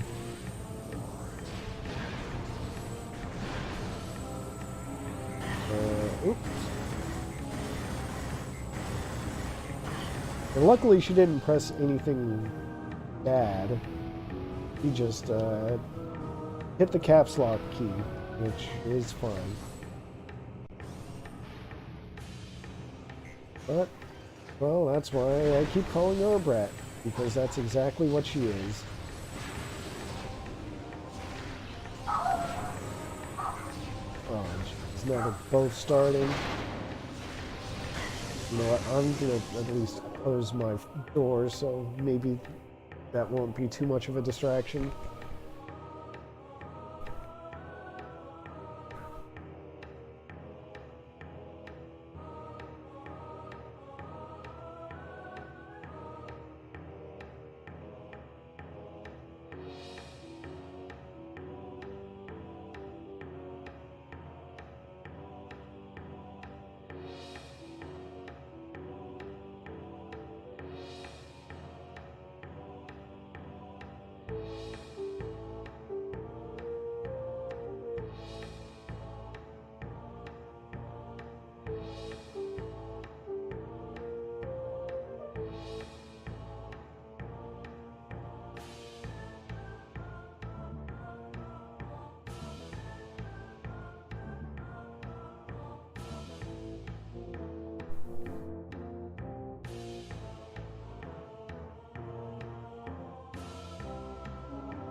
Okay, yeah, turning computer screens upside down,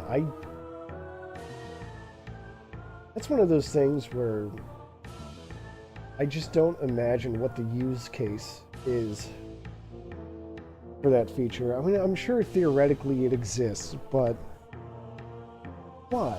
Why would you ever?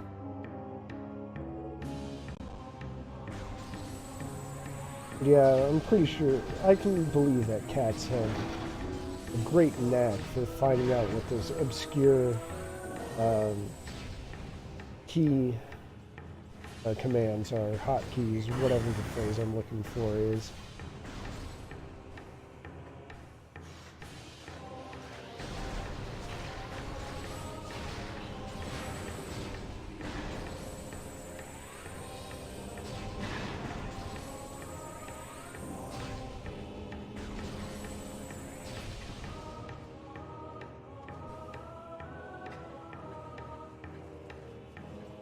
I feel like there should be more in here somewhere.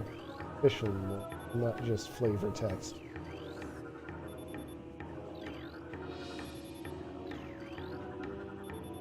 I guess not.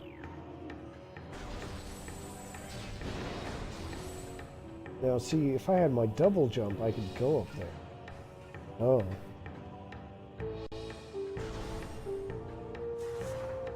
Oh, wait. I know what this is. Well, I'll show this off here. I'll explain it before I do it. So you see this, how this block here only cracked with a bomb, with a single bomb? 2 blows it up completely. Well, that's to add an element of danger if you're trying to double bomb jump, which is exactly what I'm going to do.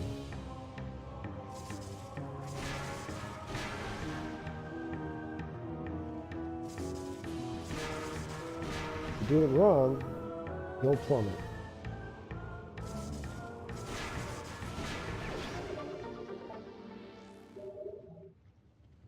But you get an energy tank out of it.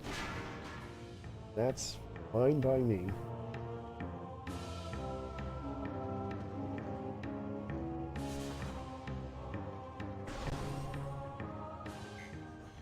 So the trip through the lava caves is pretty short, but naturally we'll be returning there later. And that's kind of how this game is it's all the areas are interconnected in a lot of ways. So you'll never just pass through an area and clear it out completely just once. You'll revisit again and find new areas. And that's really cool. I like that. I like the layout of this game.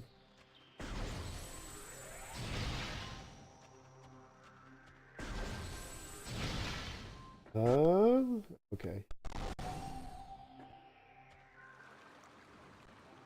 Had to load in some new, fancy new ice textures, I guess.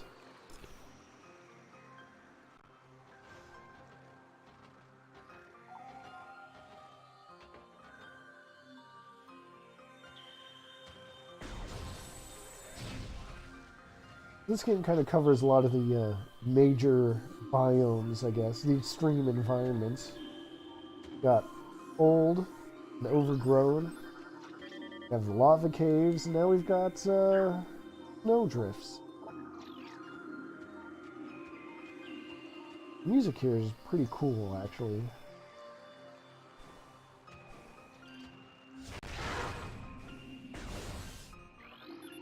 Let's see, yeah, those things are weak to listening.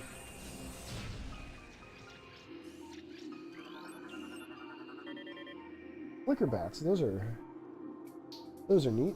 Those they've got optical camouflaging. It says you can only see them with X-ray technology, which is obviously not the case here, but you can also see the way they distort the air around them when they do their little dash. So, Bergmite. I'm afraid I don't know what that is, Tia. But it sounds... well, I don't know what it sounds like at all.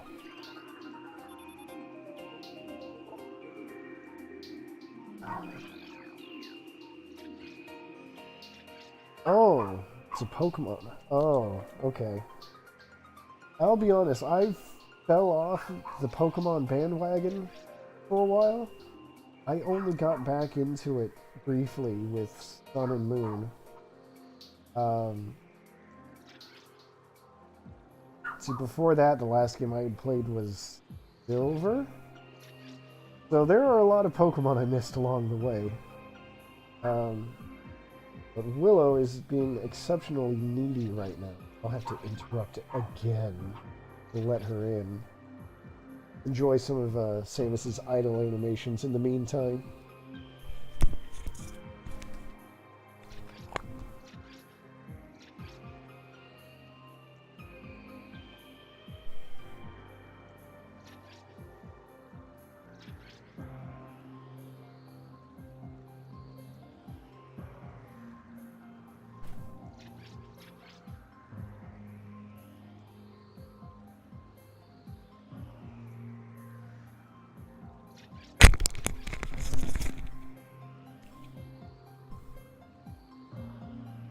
I swear, this dog is a little spoiled princess. Yeah, I'm looking right at you, Willow. You know what? I'm going to take a picture real quick.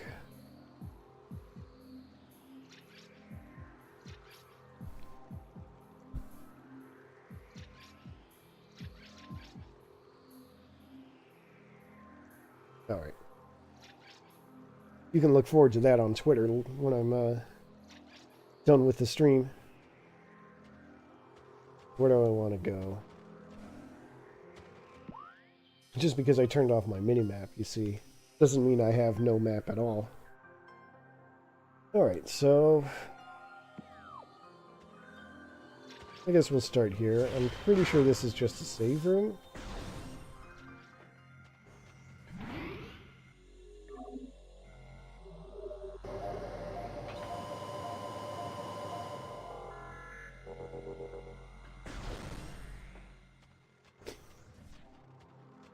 And next I can go somewhere up. That's the main thing I'm getting out of this.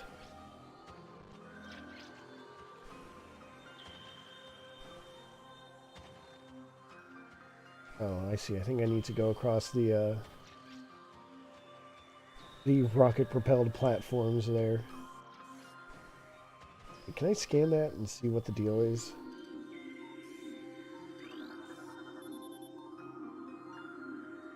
And it's not much of a deal, I guess. No, I can't make that. Oh, I remember now. Oh.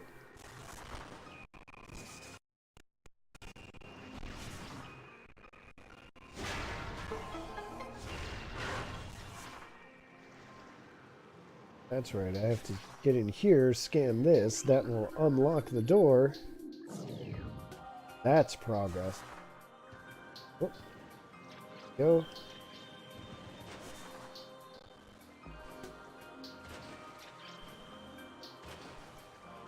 Oh, right, you have to go to like a specific point. Climb out.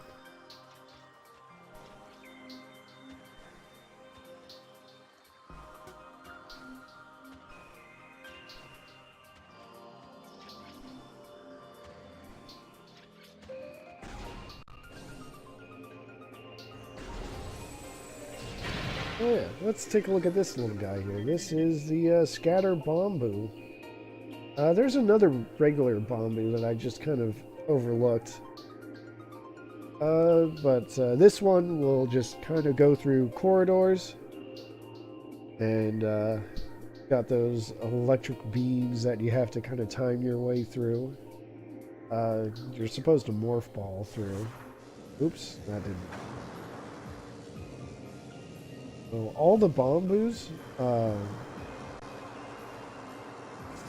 show this off. They get really excited when you use your charge beam.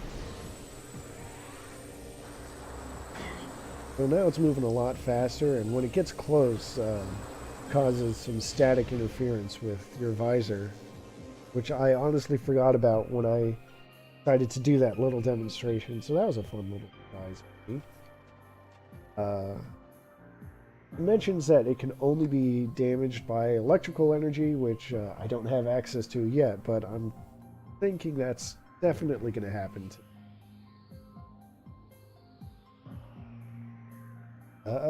First though, we've got this thing here. What is this? This is a baby Sheegoth. This is a baby Sheegoth.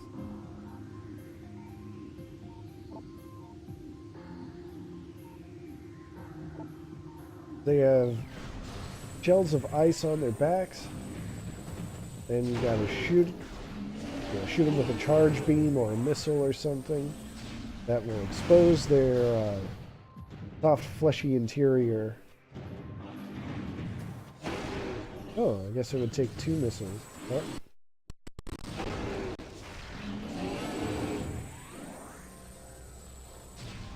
They're kind of scary the very first time you see them, I think, but we're talking, I'm a seasoned veteran here, so they don't scare me.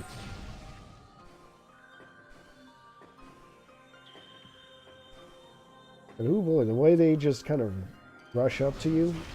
take a big bite out of you. If you're not expecting it, that can really throw you for a loop. Oops. Well, at least I hit my target, even if I didn't stick the landing.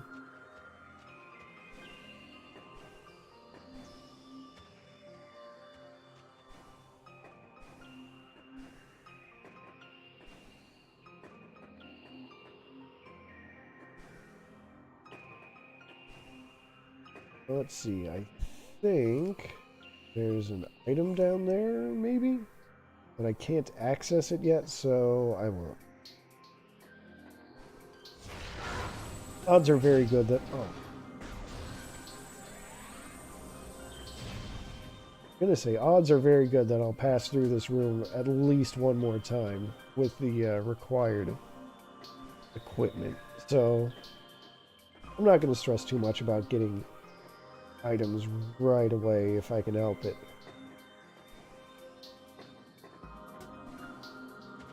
Okay, there we go. Oh.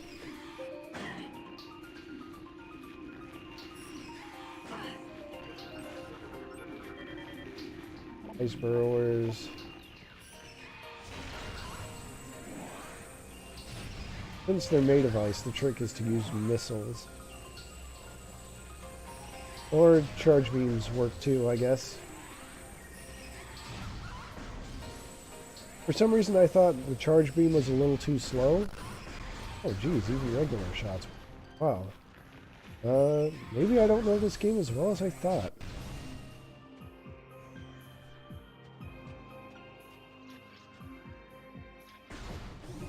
There's a regular Bombu. These kind of float around more freely than the scatter Bombus. And a pulse Bombu, excuse me. They'll just drop little explosive charges periodically. If you use your charge beam around them, they fly right to you because they're attracted by the gathering energy or something to that effect. But my beams and missiles will not work on it, so we'll just leave them be. And look at how fast those things can be.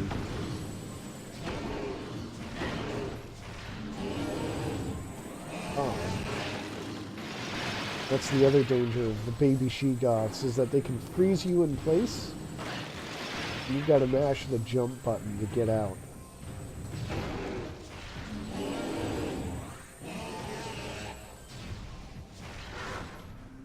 Hey, this looks like some more Chozo lore. Let's see what the gist of this one is. Right, so they mention a temple called the Cradle.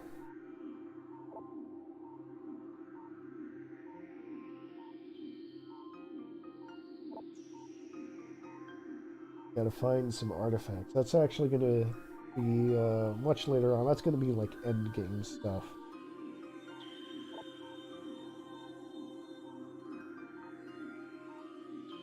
Oh, yeah.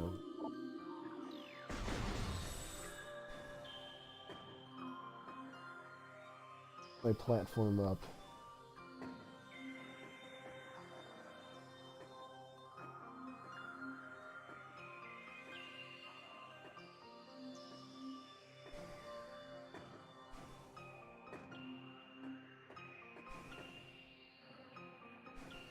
I guess I don't go up from... The heck?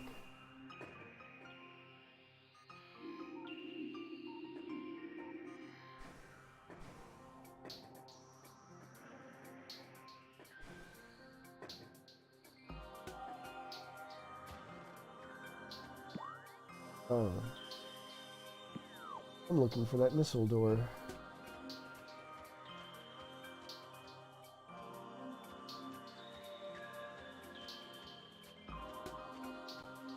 There we go.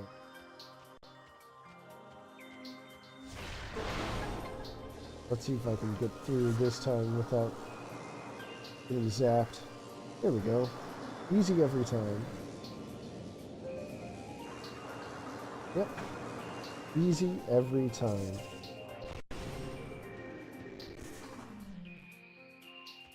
Okay, this is gonna open up some fun stuff for me.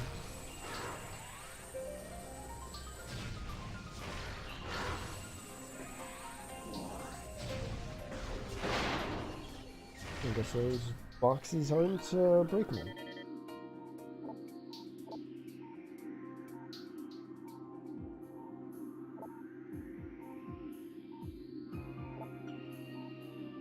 Those are spirits that remain are going crazy. That's the gist of it.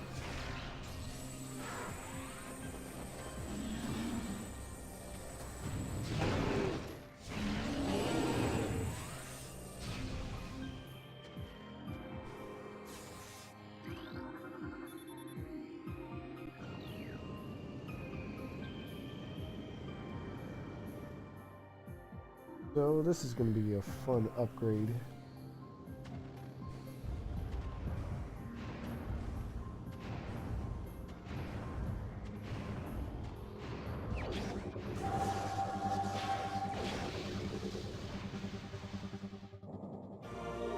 This is the boost ball. Use it to go super fast. Do your best Sonic the Hedgehog impersonation.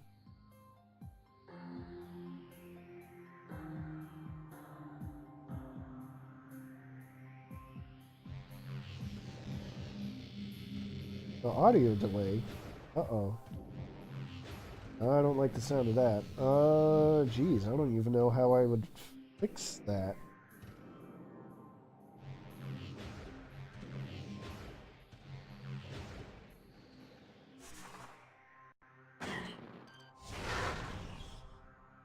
Let me poke around my settings here. Maybe there's something to do.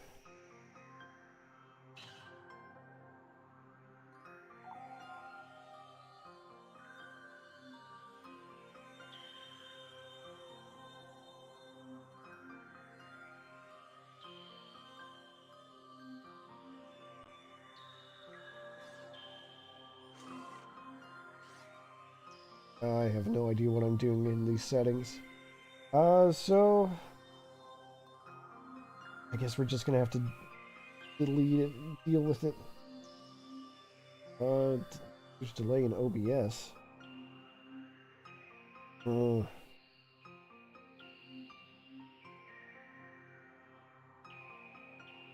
Take one more peek.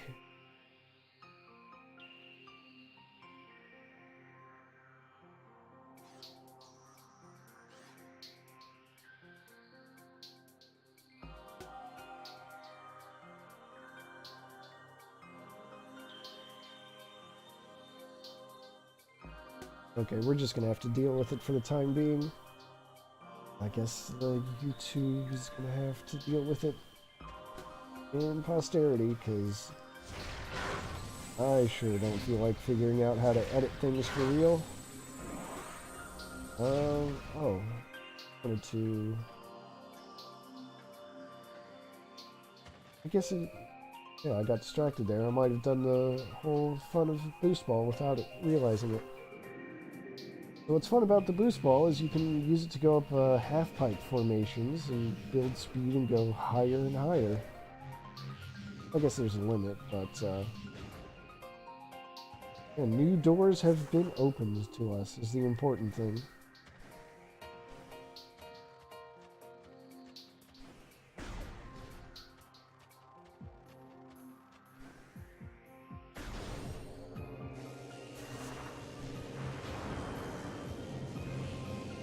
And there's one half-pipe in particular that I want to go back to.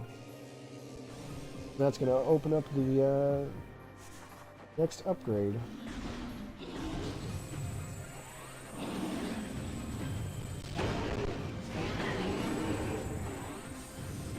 So come on, come on.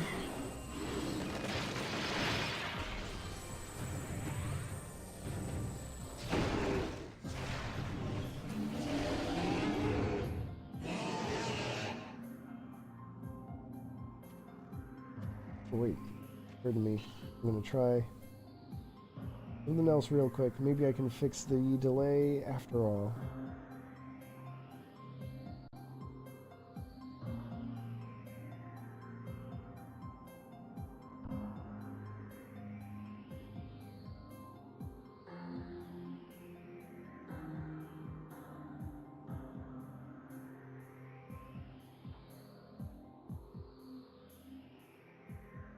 try.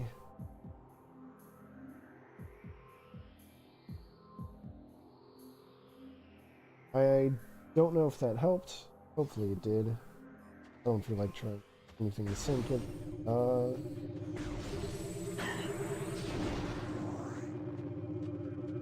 But render delay sounded pretty good, so that's what I did.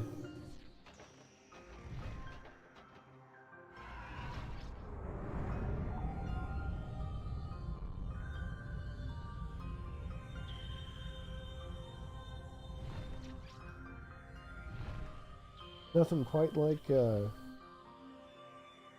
fixing things on the fly. I love technology. Oh. Is that water posing a problem again?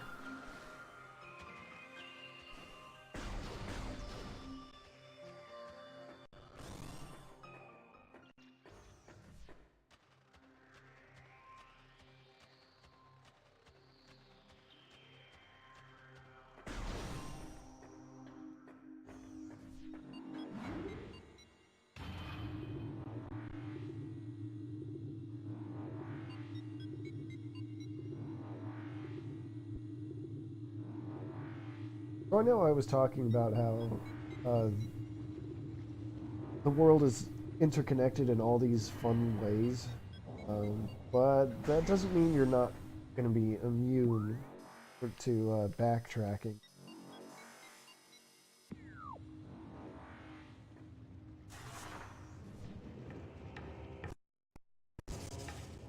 And for this, I want to backtrack all the way to the overworld.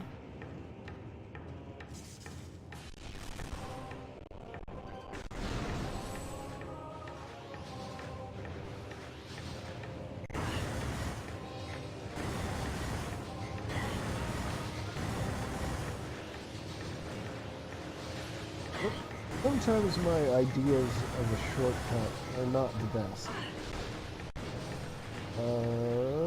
This doesn't look like the right way either. Well, we'll see where it leads. Maybe it is a shortcut.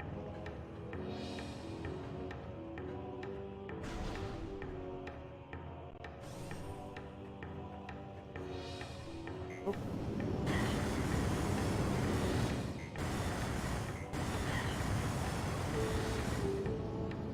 Dunked in the lava by a flame jet.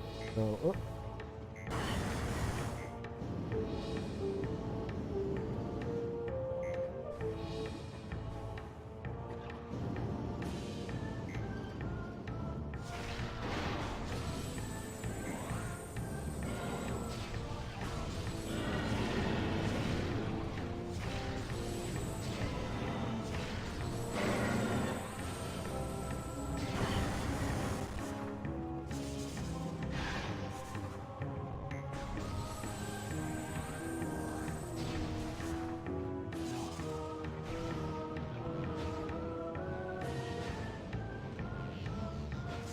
That could have been bad. And that was bad. Alright, let's try that again.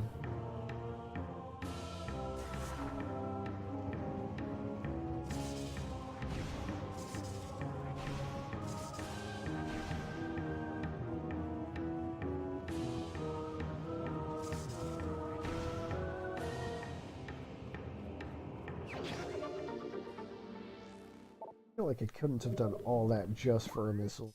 Yeah, okay.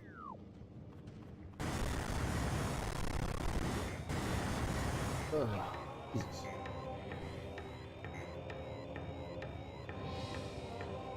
I think if I go up, back again.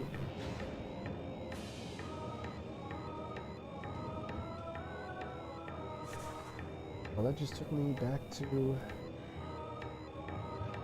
Oh no, this is the way. I want to watch out for these fire jets.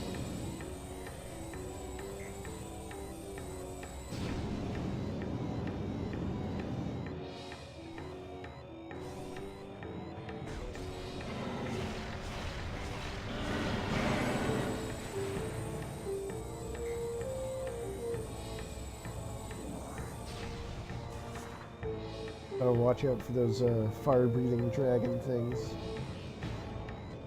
In fact, those are actually the Magmors of Magmor Cavern. Here we go. Now an overworld.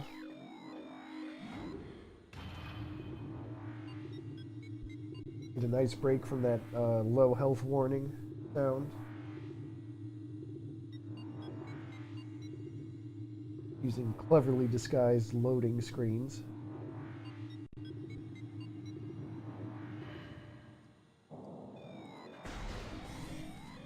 This is fun.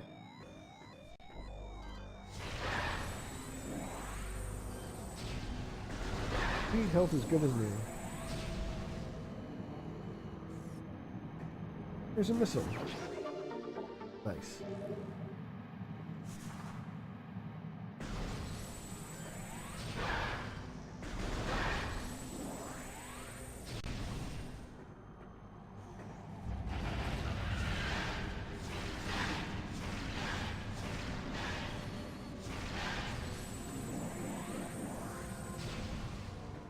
This is a different region of the Talon overworld. This is it's close to where we were. I want to go to the canyon. That's where our special prize is going to be.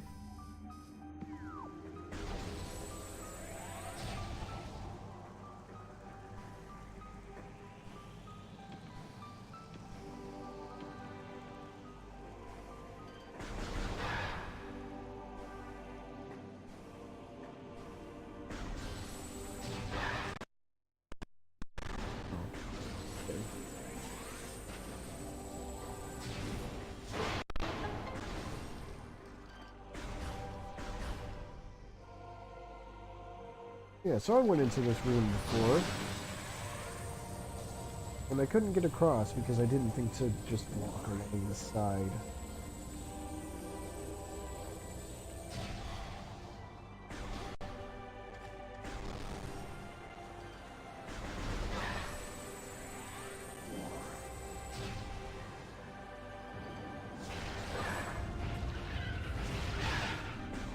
But this is the half-pipe formation that I was talking about. So, one more go through. There we go. Just pop on up here. Get access to a new bridge. Go through the tunnel.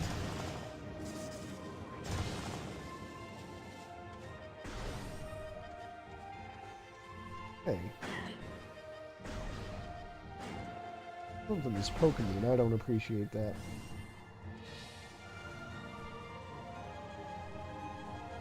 So look, we're back at the landing site. Now we're in a different area.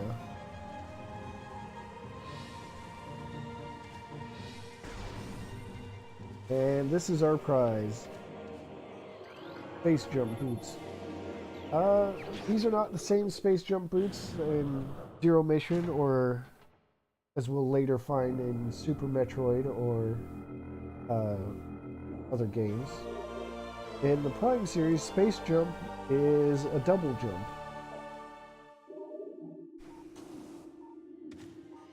And it feels so freeing to have it finally after all this time. There is a way to get it early. I'm trying to think how that works. It's some shenanigans involving locking on to a distant target with the scan visor. Then you do a sidestep. You have to do it from Samus's ship. Then you do a sidestep while locked onto something. For some reason, when you do it off of Samus's ship, it gives you extra height. Or extra, yeah, it gives you like extra distance, height. Then you have to release your lock on so you can turn towards the ledge you want to jump to. It's, I don't know, it looks really easy when you see it in action. It happens quickly, but it's been a super long time since I practiced it. That's why I didn't do it. Oh, I remember now. It's because there's a thing they did. Before you get the space jump boots, they wanted you to be able to jump back onto your ship. Like that. So it gives you an extra high jump. Like, that's just a regular jump. You can use that to kind of kick your way over to that ledge there with the door. Then you can just, go across normally to get the space jump boots. Anyway. So, with that lesson in sequence breaking, I think that's going to be it for today. I feel like ending today's session at the ship makes it kind of a nice, kind of like closing the circle. So, thank you for everyone who came out to watch. Appreciate you turning out. I think next time, I believe, is going to be on Tuesday. So we're going to see what new possibilities exist for us now that we can jump twice as high. I'm looking forward to it, and I sure hope you are too. Yeah, I guess that just about covers it. Thank you for watching, and I will see you all you lovely folks next time. For now, have a lovely day.